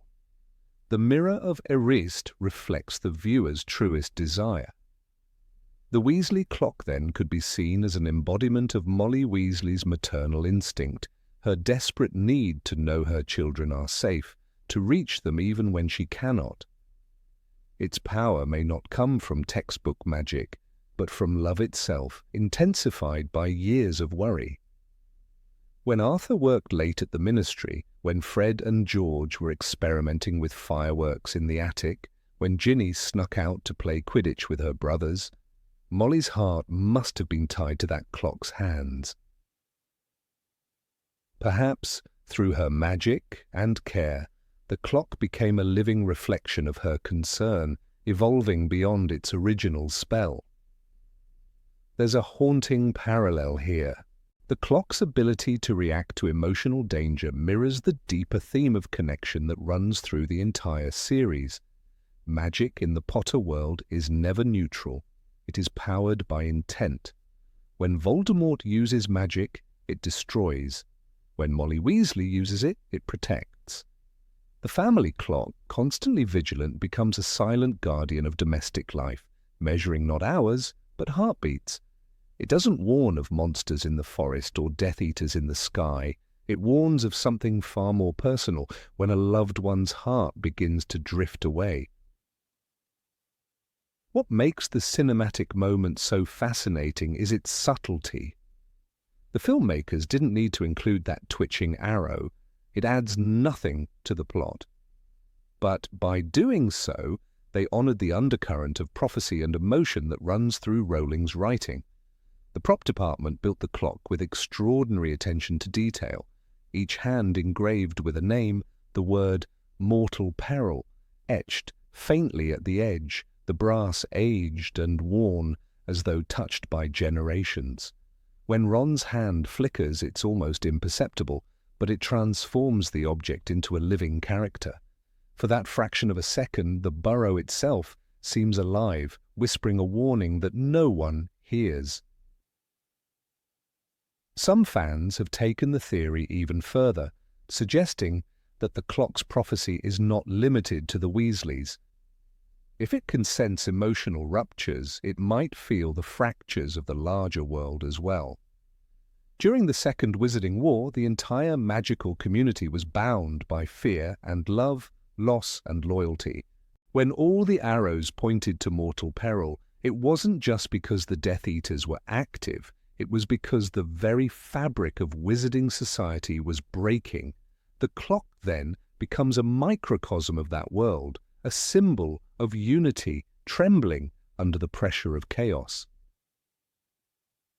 There is something deeply poetic about the idea that an object made for domestic comfort could contain prophecy. The Weasley family never treated it as extraordinary. For them, it was simply part of home, like the self-washing dishes or the ghoul in the attic. Yet, in that quiet ordinariness, it hides immense power. It's no use asking the clock where anyone is, Molly once says. It's not that kind of clock. But perhaps it is precisely that kind of clock, not one that tells where someone is, but how they are. It reveals the invisible threads that tie the Weasleys together, threads of love, fear, and forgiveness. If we think about the moment Ron leaves Harry and Hermione, the emotional impact of the clock grows stronger. His departure shatters their unity. Even Hermione's magic falters under the weight of her heartbreak. If the clock could feel this from miles away, its trembling hand becomes a cry across distance, a pulse of worry from home. When Ron finally returns, guided by the light of the Deluminator, one can imagine his arrow swinging back towards safe, as if exhaling after weeks of silent distress. The clock does not judge, it only reflects. In that way, it becomes almost merciful, a symbol of unconditional acceptance. The scene also speaks to a larger truth about magic in Rowling's world, that the most powerful spells are often unnamed. We never learn who created the Weasley clock, what incantations were used, or how it came to be. Its enchantment feels ancient, instinctive, almost like love itself. There's no Expelliarmus or Protego for this kind of magic. It exists because someone cared enough to make it. Its prophetic nature might not come from divination, but from the deep, unspoken bond between family members that transcends words and time. Some scholars of the Harry Potter universe have noted that this kind of emotional magic aligns with the idea of old magic mentioned throughout the series, the same kind that protected Harry as a baby when Lily's sacrifice created a shield more powerful than any spell. The Weasley clock could be an echo of that same ancient energy forged by love and sustained by family unity. Its premonitions are not warnings from the future, but reflections of emotional truth in the present. When love is threatened, the clock trembles. Looking closely at the scene in the Deathly Hallows, we can read it almost like a visual poem. The light in the burrow is dim, the walls crowded with photos of family. In the corner, the clock ticks without sound, its hands restless. The camera lingers just long enough to show the flicker of Ron's name. That flicker is not about time. It is about connection, loss, and the invisible magic that holds families together. It's a heartbeat caught on film, a whisper of something larger than prophecy, the ability to feel danger not in the world but in the soul. Long after the story ends, that single detail remains one of the most haunting. In a saga filled with powerful wands, cursed lockets, and deadly Horcruxes, it is a humble household clock that carries the truest kind of magic, one that doesn't destroy or protect, but simply knows.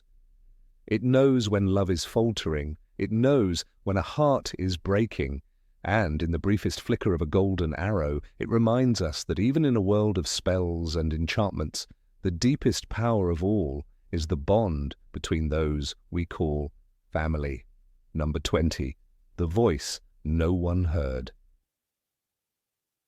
In Harry Potter and the Chamber of Secrets, there is a moment that slips past most viewers without ever registering in their minds.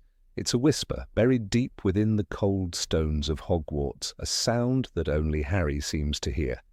But if one listens closely, closer than anyone was meant to, there is something far stranger about that whisper than just its serpent-like tone. It is not merely the voice of the basilisk, it is a call. And in one particular scene, it even speaks a name. That name is Harry's. The detail first appears during the early moments of dread, long before the school realizes that the chamber has been opened. Harry is walking through the corridor with Hermione and Ron after the dueling club fiasco. Gilderoy Lockhart is babbling about fame and the dangers of uncontrolled spells, while Hermione anxiously glances at Harry, who seems distracted. The camera cuts slightly to his face, and if the audience listens carefully, right behind Lockhart's chatter, There's a faint, slithering hiss, a breath of sound that seems to glide along the walls. At normal speed, it's barely audible. Yet when the scene is slowed down or enhanced, that hiss mutters something unmistakable, a single word that stretches like silk. Harry. It's not part of the film's dialogue, nor is it a random sound effect. This eerie whisper was a deliberate creation by the sound department, a hidden Easter egg planted by the film's audio engineers. According to a lesser-known production note shared years later in a DVD commentary, the sound designer John Migley mentioned experimenting with layering serpent-like noises using human whispers. To make the basilisk's voice otherworldly, they blended a human recording, slowed it down, and merged it with hissing snakes. But one of the whispers they recorded included a faint pronunciation of Harry, stretched and distorted until it was almost unrecognizable. It was never meant to be heard clearly, just enough for the subconscious to feel it. That creative decision carried a powerful symbolic weight.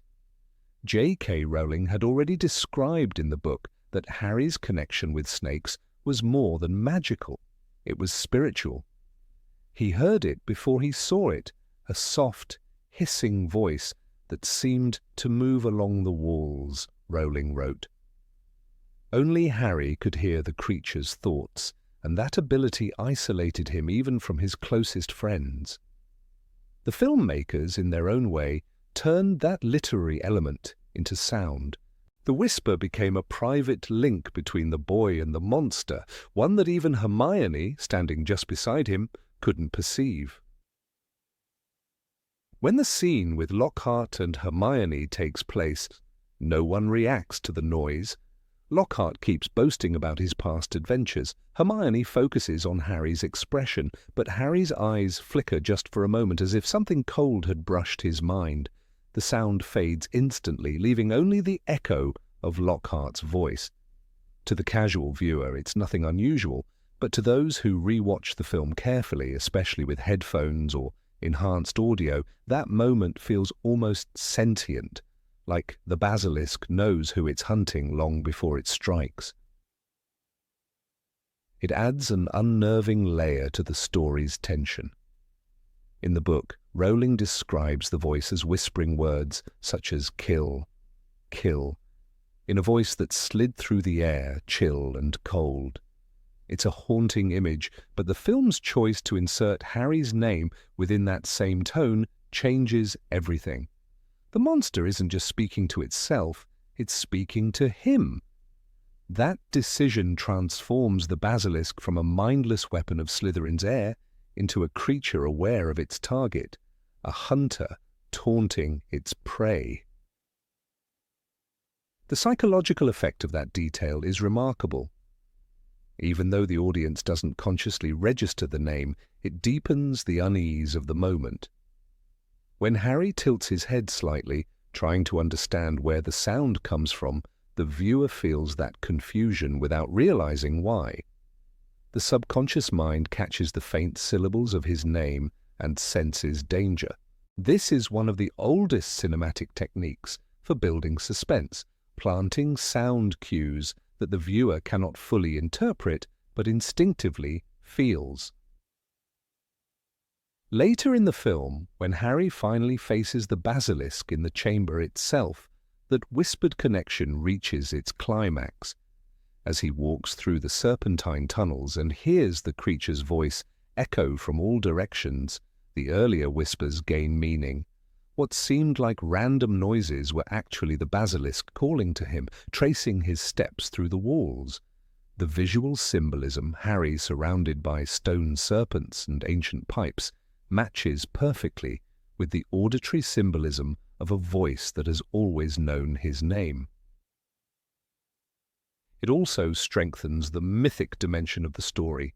Harry's ability to hear the basilisk is not only a magical gift but a sign of destiny. Rowling hinted at this in the line, "He could understand the snake just as he had in the zoo." This ability links him to Voldemort, to Salazar Slytherin, and ultimately to the darkness that shaped his scar. The whisper saying Harry in that moment becomes an echo of that link, the serpent's awareness of the one who carries its master's soul fragment. Whether intentional or not, the sound team captured the spiritual tether between boy and monster more effectively than words ever could. The timing of the whisper's placement is also telling. It occurs during one of Lockhart's scenes, a man obsessed with fame, image, and illusion. Amid his ridiculous bragging, the voice of death itself slithers quietly beneath his words. It's almost poetic, the fake hero drowning out the real danger with nonsense while the true horror waits unacknowledged in the background. The contrast enhances the film's irony and underlines how blind adults in the story often are to the real threats surrounding Harry. When fans discovered this sound cue years later, it sparked endless discussion online. Some believed it to be an accident, a random layering of snake sounds that happened to resemble the word Harry. Others argued it was a subtle hint by the filmmakers that the basilisk recognized him through their shared connection to Voldemort. Either way, it reflects the depth of craftsmanship that went into the adaptation. Every sound, every whisper carried a piece of meaning, sometimes too quiet to be heard, but never without intention.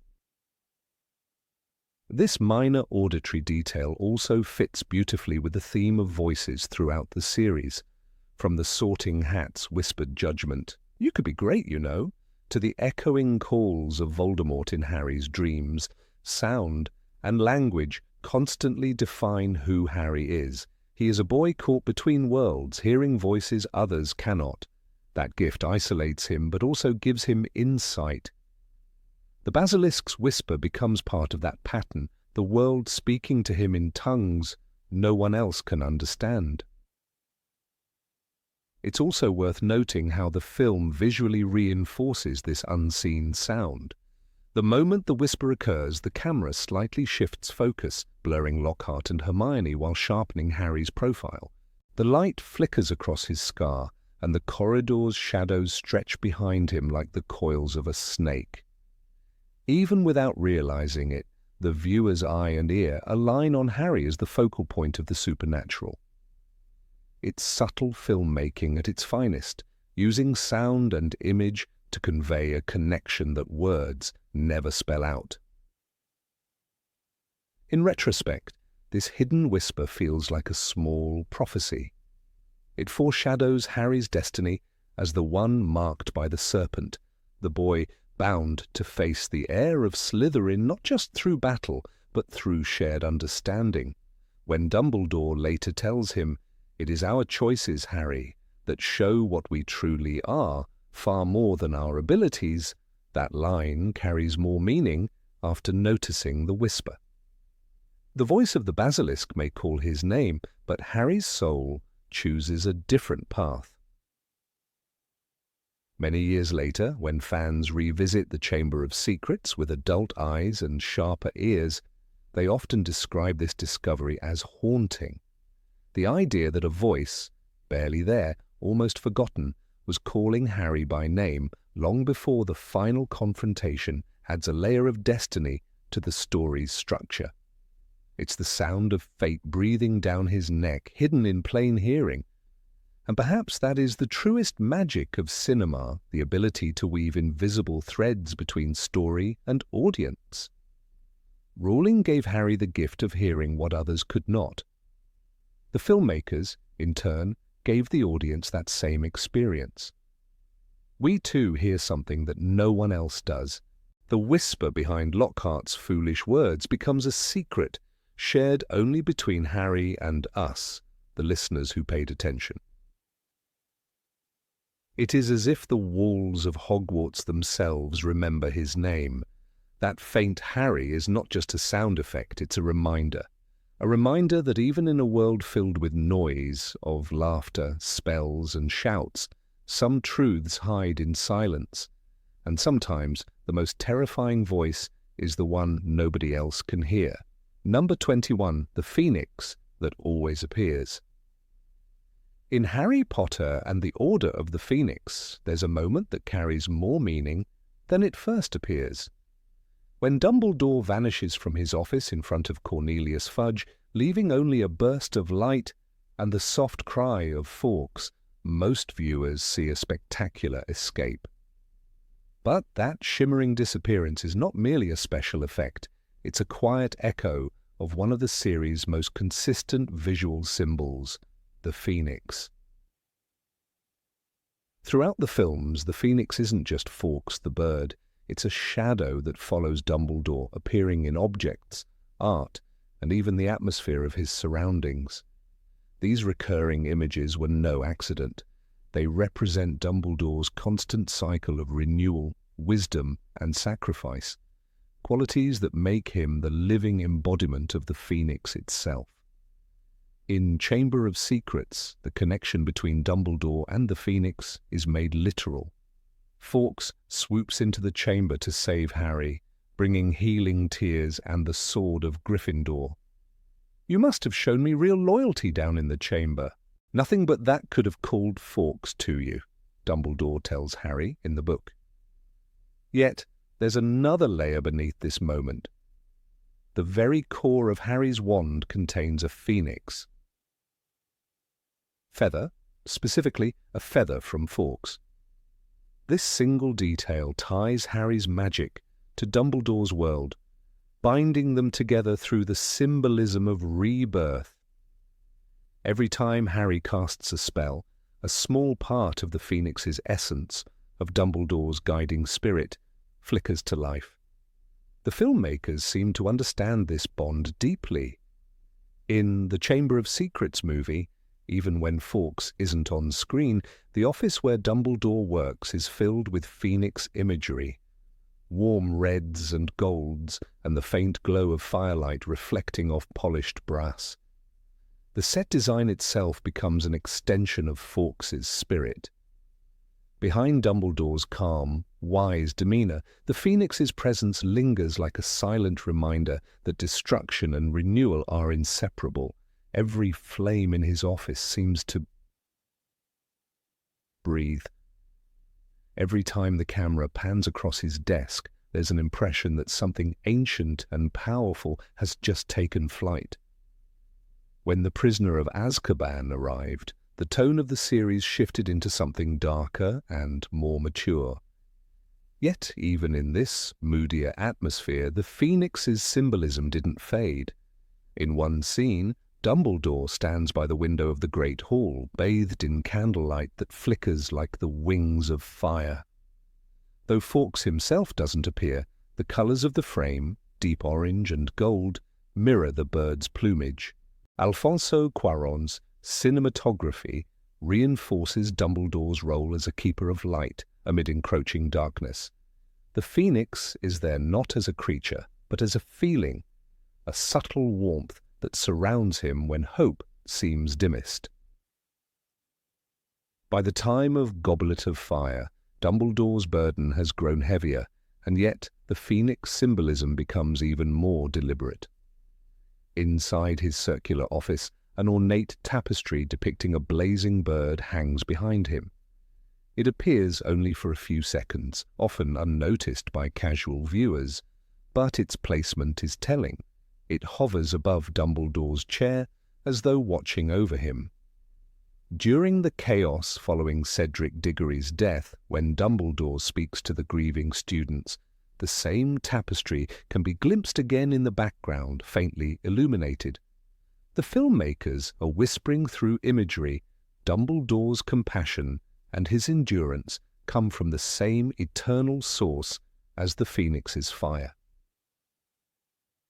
The Phoenix's symbolism is not merely decorative, it's woven into Dumbledore's moral identity.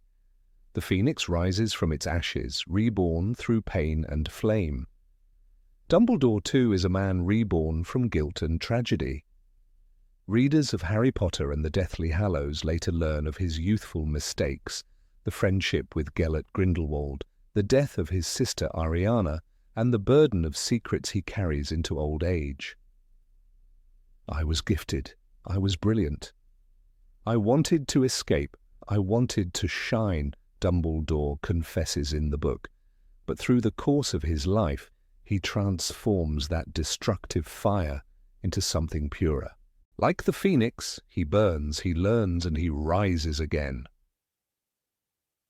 One of the most poignant reflections of this transformation comes in Half-Blood Prince.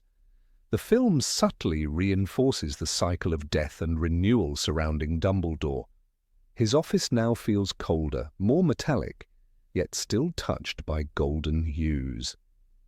A small golden figurine of a phoenix stands beside his quills, placed prominently near where he writes his letters. It's easy to overlook, but it's no random ornament. The statuette mirrors the real Fawkes perched nearby, suggesting that even when the bird is absent, its spirit remains. The placement also implies Dumbledore's awareness of his own mortality. He knows he is nearing his end, yet he surrounds himself with symbols of life after death. In one particularly striking scene, after Dumbledore drinks the potion guarding the Horcrux, his voice trembles as he pleads, "Kill me." The phoenix symbolism reaches its emotional peak here. Dumbledore's suffering is the burning phase, the necessary destruction before rebirth. His death atop the astronomy tower, falling from the light into shadow, mirrors the phoenix's final immolation. Moments later, as wands lift to the sky and hundreds of sparks ignite above the castle, the visual parallel becomes undeniable. The light of those wands becomes the ashes from which his legacy will rise. In the book, Order of the Phoenix, Dumbledore's escape scene reads, "There was a flash of fire and Dumbledore was gone." The simplicity of that description hides immense symbolism. Fire has always marked Dumbledore's entrances and exits. Whether he is appearing in a blaze or disappearing into one, he moves through the element that defines him. Fire is knowledge, purification, and rebirth. It's the Phoenix's domain, and by moving within it, Dumbledore shows that he has mastered the same eternal rhythm. He does not resist death, he transforms it. Even Harry subconsciously connects Dumbledore with the Phoenix. After Dumbledore's death, Harry hears a low song, unearthly and beautiful, echoing through the night. In Half-Blood Prince, Rowling writes, "It was a phoenix song, and Harry felt as though it was the sound of hope itself." Fawkes's lament is the perfect requiem because it blurs the line between master and creature. The bird doesn't just mourn Dumbledore, it is Dumbledore, at least in spirit. Through that mournful melody, Dumbledore's presence lingers beyond the veil. The phoenix also represents the idea that goodness itself can be reborn. Dumbledore builds the Order of the Phoenix not simply as a military alliance, but as a metaphorical act of defiance against despair. Its very name carries the message that even when darkness seems final, light can rise again. Members like Sirius Black, Remus Lupin, and later Harry himself all embody the principle of regeneration through struggle. Every victory and every loss in the Order's story follows that same rhythm of burning and rising, exactly like the bird whose name they bear. Even in the film's visual palette, Dumbledore and Fawkes are never far apart. The Phoenix's colours, crimson, amber and gold, appear in his robes, in his office decor, and in the light that surrounds him. When Dumbledore confronts Voldemort at the Ministry in Order of the Phoenix, the blue fire that bursts from his wand is both destructive and cleansing. It swirls around him like wings. For a brief instant, the Phoenix is there, not in feathers, but in flame. The filmmakers use this duel to illustrate that Dumbledore wields the power of renewal, while Voldemort seeks only decay. The link between Dumbledore and the Phoenix extends to his philosophical outlook. "Do not pity the dead, Harry. Pity the living, and above all, those who live without love," he says in Deathly Hallows. This belief mirrors the phoenix's nature. It does not fear death because it understands that love, not life itself, is eternal. Dumbledore's acceptance of mortality stands in direct contrast to Voldemort's obsession with avoiding it. In that sense, the phoenix becomes the moral antithesis of the Horcrux. One is born from self-sacrifice, the other from murder. Dumbledore embodies the former, and every visual trace of the phoenix reinforces that truth. It's easy to think of Fawkes as merely a pet or a magical companion, but in truth, he is the physical manifestation of Dumbledore's inner life. When Dumbledore dies, Fawkes disappears, flying off into the horizon. The bird's departure isn't a symbol of loss, it's a continuation of the same pattern. The Master has fallen, but the spirit of rebirth moves onward. Just as a phoenix leaves behind ashes only to rise again, Dumbledore leaves behind wisdom and hope, waiting to awaken in others. Every time the phoenix appears, whether as a feather, a song, a statue, or a flash of light, it reminds the audience that Dumbledore's greatest power isn't his magic, but his resilience. The filmmaker's quiet decision to place that symbol in every film gives viewers a visual thread to follow, a secret continuity that binds the story together. Dumbledore's world burns and rebuilds again and again until finally his legacy takes root in Harry himself. The boy who lived carries within him the feather of rebirth, the gift of the phoenix, and the fire of a man who taught him that death is not the end, but a return to light.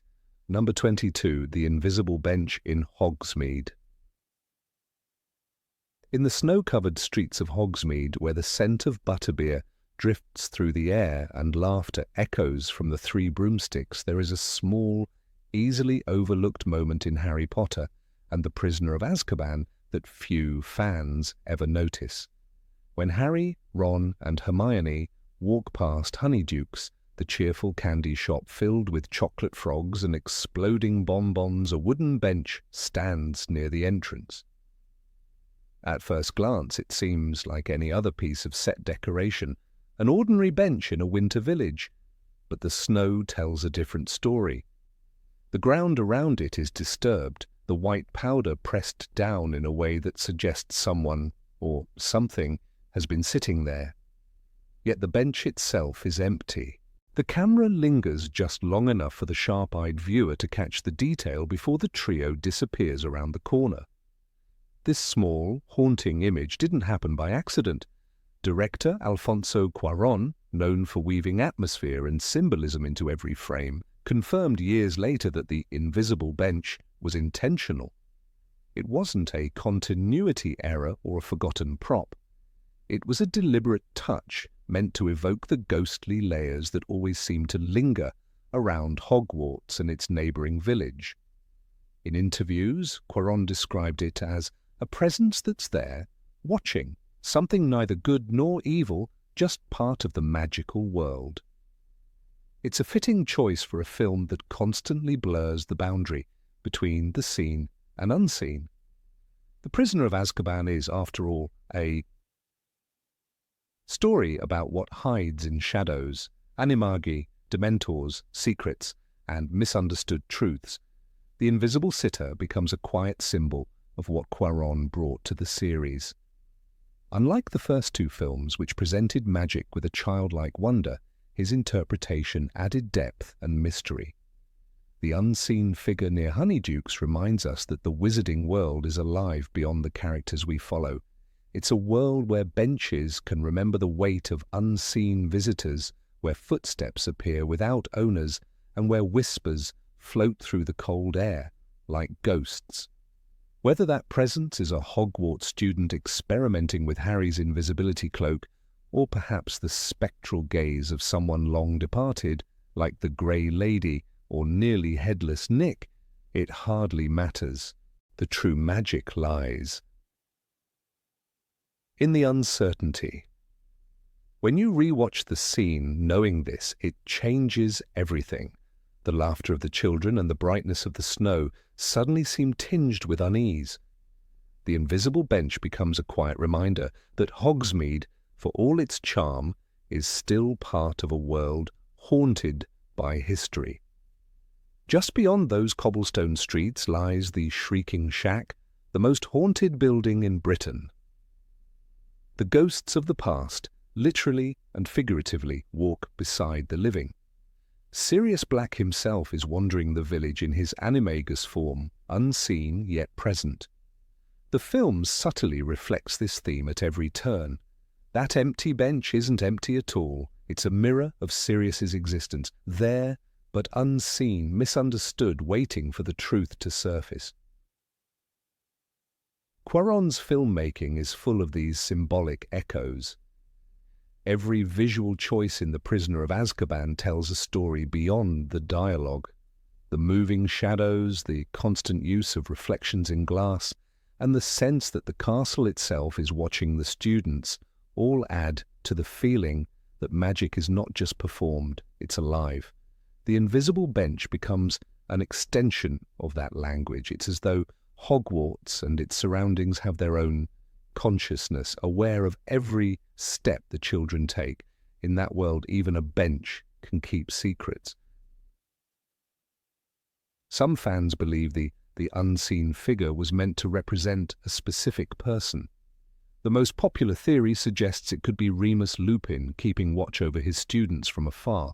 Lupin's quiet care for Harry and his friends often went unnoticed, much like the invisible sitter.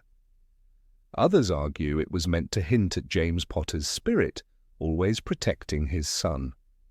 In the book Harry Potter and the Prisoner of Azkaban, Dumbledore tells Harry, "You think the dead we loved ever truly leave us? You think that we don't recall them more clearly than ever in times of great trouble?"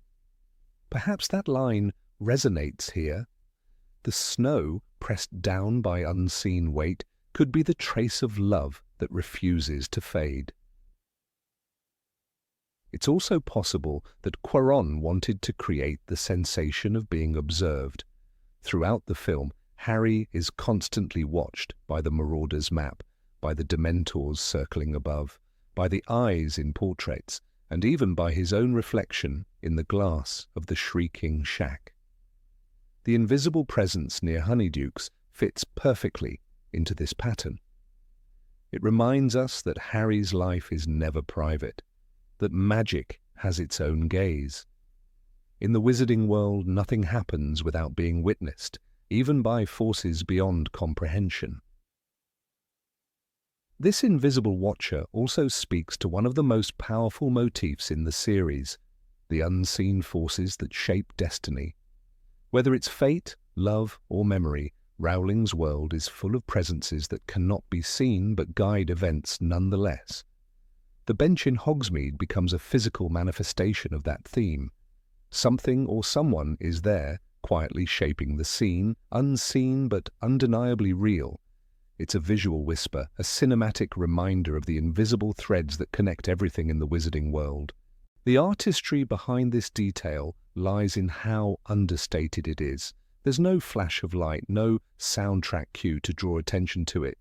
The camera simply lets it exist, trusting that the attentive viewer will sense that something is slightly off. That subtlety is what makes the moment magical. It mirrors the way magic often works in Rowling's universe, not through spectacle, but through quiet wonder. As Dumbledore once said, "Of course it is happening inside your head, Harry, but why on earth should that mean that it is not real?"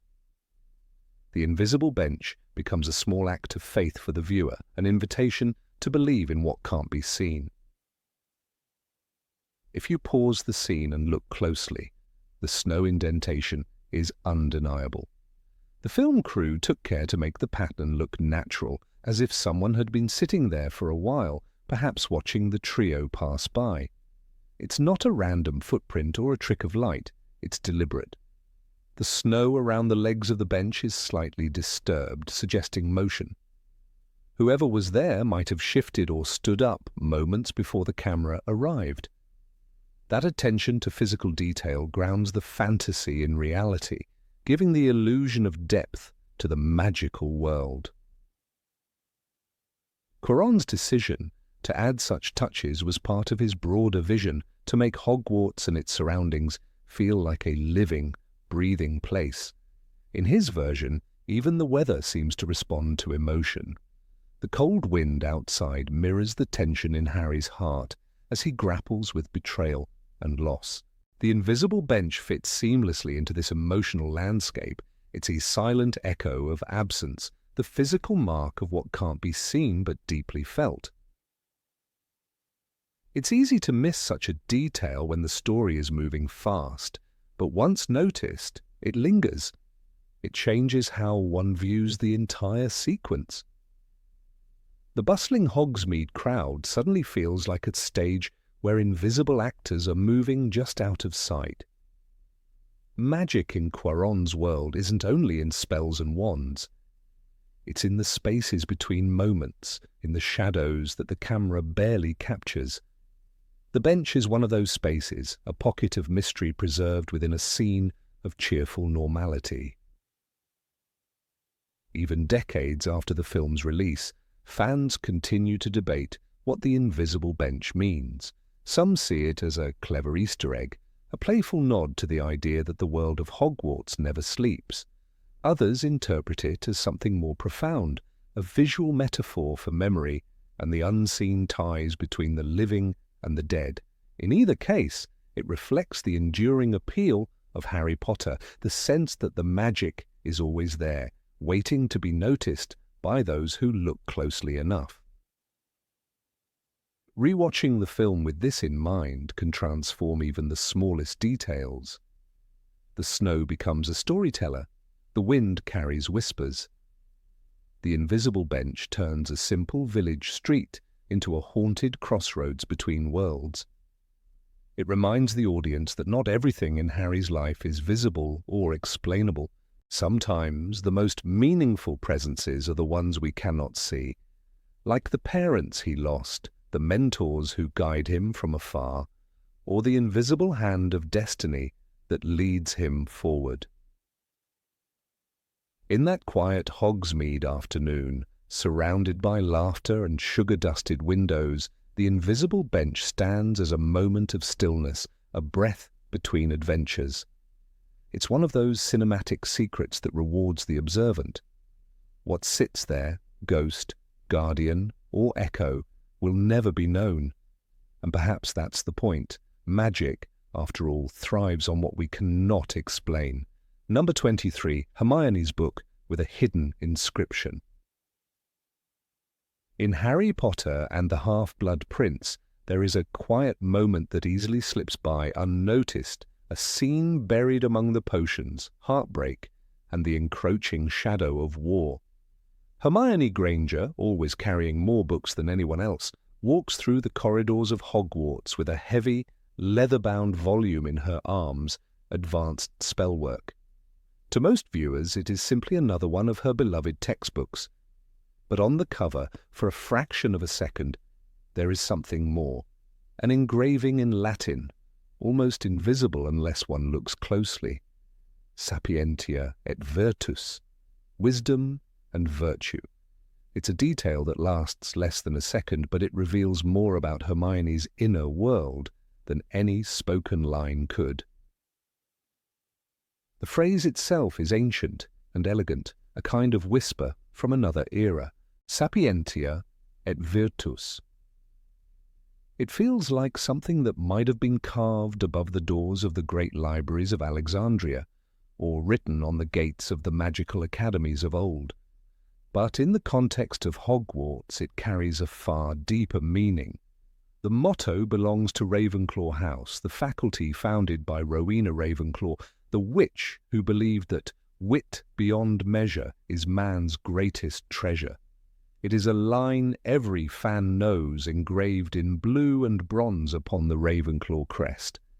And here it appears to get not on a banner, not on the wall of the Great Hall, but hidden in plain sight on Hermione's book.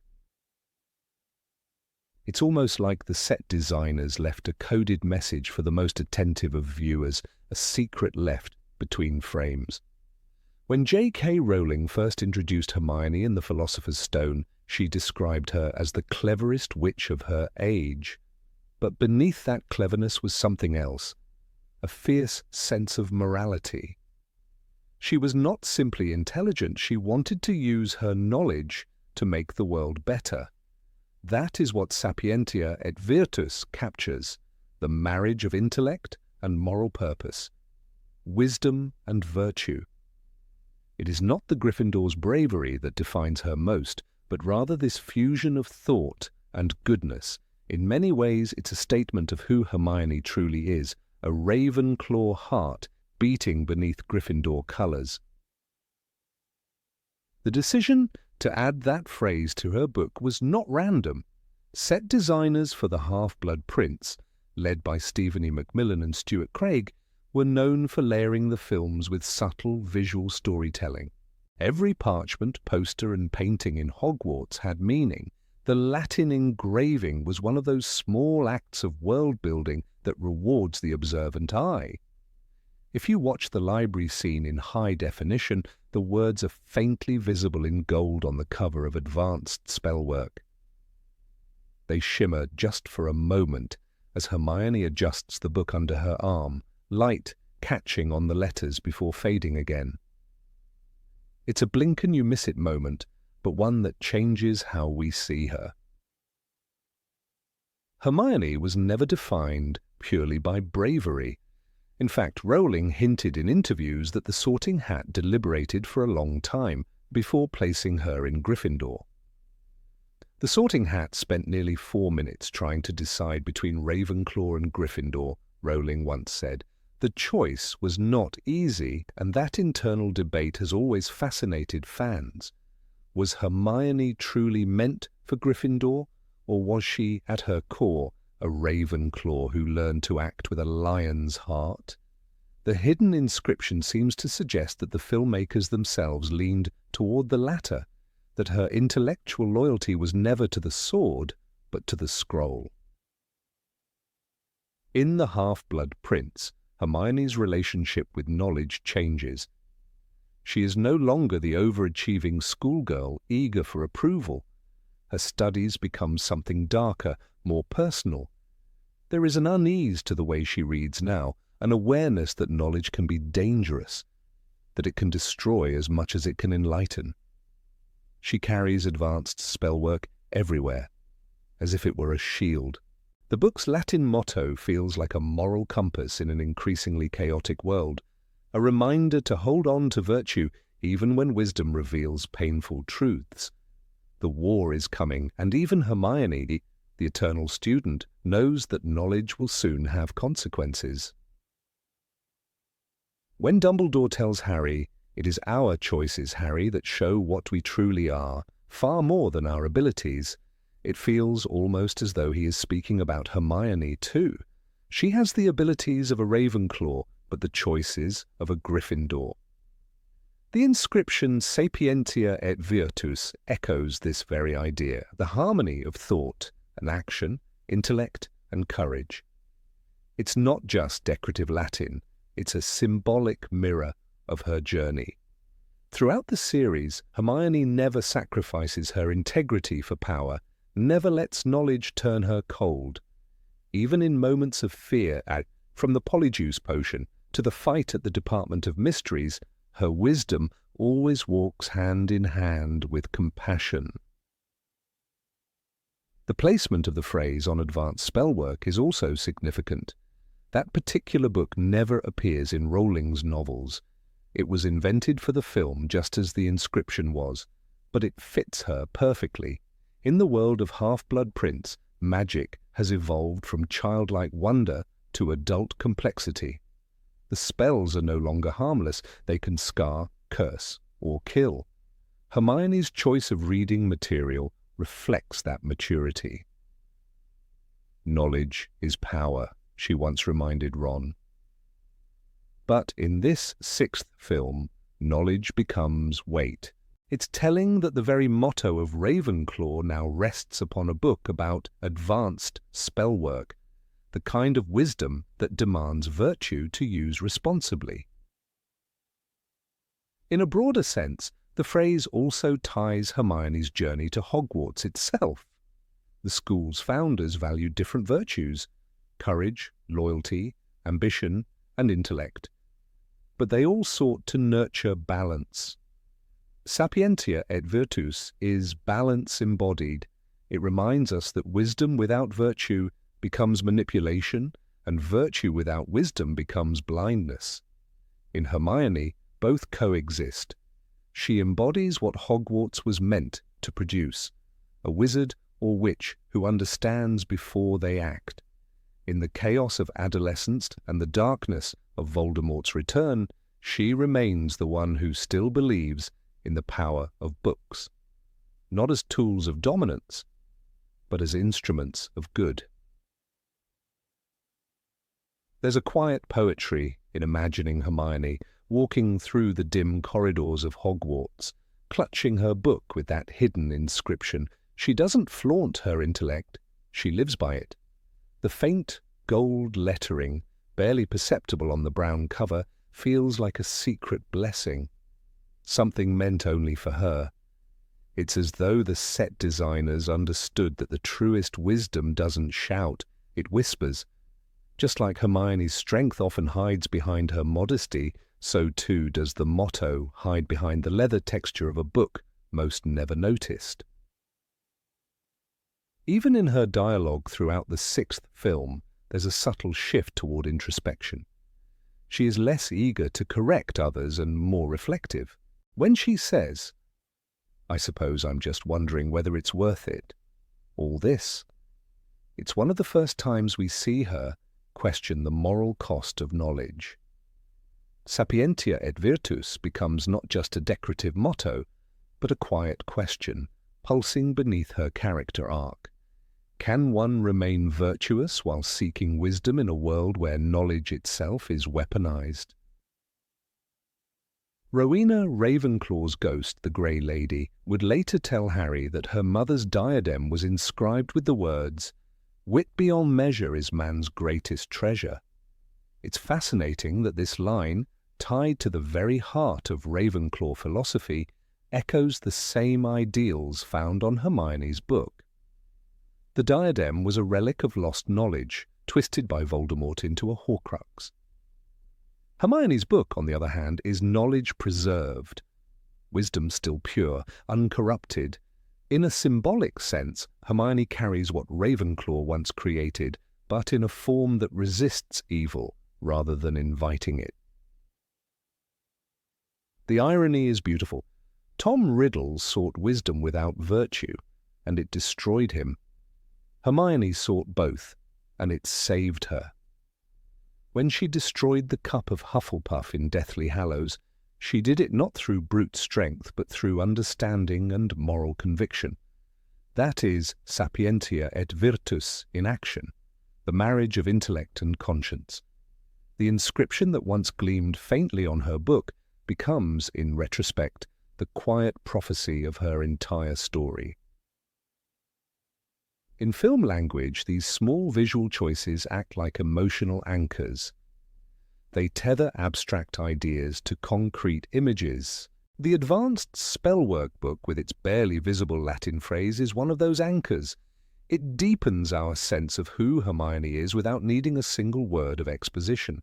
It's a kind of cinematic spell cast by the designers themselves to preserve the spirit of her character for those who are willing to look closely enough. In a world where magic is everywhere, sometimes the most powerful enchantments are the ones that don't call attention to themselves.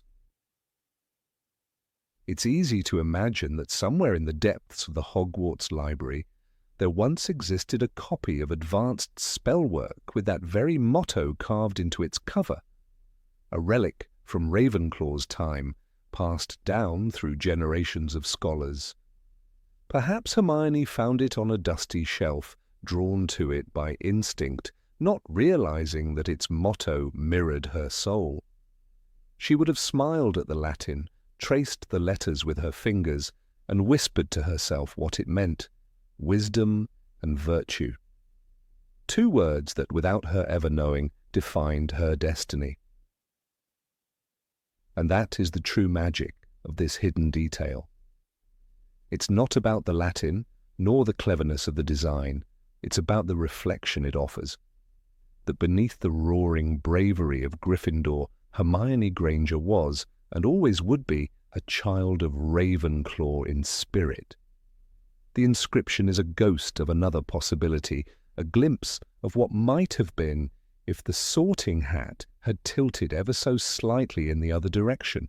But fate, as Dumbledore once said, is a curious thing. Perhaps Hogwarts needed a mind like Hermione's, not in the Tower of Blue and Bronze, but among the lions, to remind them that true courage begins with wisdom and ends in virtue. Number 24. The living staircases. The moving staircases of Hogwarts have always been one of the most enchanting and mysterious features of the castle. They twist, shift, and redirect students without warning, creating both chaos and wonder. Yet if one watches the Harry Potter films carefully, there is a deeper rhythm to their movements, a strange emotional intelligence that links their shifting paths to the inner turmoil of the characters. The staircases seem alive, almost sentient, responding to fear, hesitation, or moments of destiny. Their movements are not random, they are the pulse of the castle itself. In Harry Potter and the Sorcerer's Stone, the first glimpse of the moving staircases occurs when Harry, Ron, and Hermione are still trying to understand the endless corridors of their new home. The staircases creak, turn, and slide like enormous serpents of stone, rearranging themselves as if deciding the fate of their travelers. It is during one of these early encounters that the trio, full of curiosity and confusion, find themselves transported to the forbidden third-floor corridor, the one Professor Dumbledore explicitly warned them to avoid. The castle itself seems to lure them there, as if whispering, "You must see what lies ahead." This is not a coincidence. At that moment, Harry's mind is restless. He has just discovered the existence of magic, but he still doesn't understand his place in it. The staircase reacts to that uncertainty, drawing him toward the secret that will define his first year. The Philosopher's Stone. The films present this moment with eerie precision. The torches flicker as the staircase slowly pivots, revealing the long shadow of the forbidden door. Hermione's nervous glance, Ron's half-joking protest, and Harry's determined step forward capture the tension of discovery. The staircase, with its groaning steps and sudden stillness, becomes a character of its own, a silent guide leading them toward danger but also toward truth. In J.K. Rowling's words, Hogwarts was a place alive with secrets, its walls listening and its corridors watching, the staircases. Then are its eyes, guiding those who must see what others cannot. By the time Harry Potter and the Chamber of Secrets unfolds, the staircases take on a more ominous role. The castle is uneasy, and so are its movements. When Harry and Ron are caught sneaking around after curfew, the staircases seem to mock them, shifting direction just as they think they've found an escape route. Their attempt to flee Filch ends with them trapped in a dead-end corridor. It is as though Hogwarts itself disapproves of their deception. The camera lingers on the moving steps, the grinding of gears echoing through the dimly lit hall. The shifting stone feels heavier, more mechanical, like the castle is under strain. The magic is no longer playful. It is suspicious. Fear hangs in the air. And the staircases move in response. The tone of the film mirrors this change. The castle that once seemed full of wonder now feels claustrophobic. Students whisper about the air of Slytherin, and the once friendly walls appear to close in. When the staircases move during this film, it's usually at night or in moments of panic. They no longer serve as a means of exploration, but as a reminder that Hogwarts itself is reacting to the darkness within its halls, the magic of the staircases has become the pulse of the castle's fear. In Harry Potter and the Prisoner of Azkaban, the staircases reflect confusion and mistrust. This is the year when Harry learns that his past is tangled with betrayal, and the castle mirrors that turbulence. The staircases seem more unpredictable than ever, moving when least expected, often leading Harry to isolated or forgotten parts of Hogwarts. In one memorable shot, the stairs move silently as students pass, the shadows long and uncertain. There is no clear destination, only motion, as if the castle itself cannot decide where anyone belongs. The entire atmosphere of the film, from the grey Scottish skies to the candlelit interiors, matches this restlessness. Hogwarts is no longer just a school. It is a mirror of Harry's internal state, divided, distrustful, and haunted by ghosts of memory. When Harry Potter and the Goblet of Fire arrives, the staircases evolve again. Their movement becomes purposeful, almost prophetic. During one sequence, Harry ascends a staircase that unexpectedly shifts and redirects him toward Dumbledore's office. He's not lost this time. He is being summoned. It's as if the castle itself understands that he must confront what he does not yet know. The timing of the movement feels deliberate. Moments earlier, Harry had been struggling with the weight of being chosen as the fourth champion in the Triwizard Tournament, feeling isolated and misunderstood. The staircase moves only when he pauses, hesitates, and looks around in uncertainty.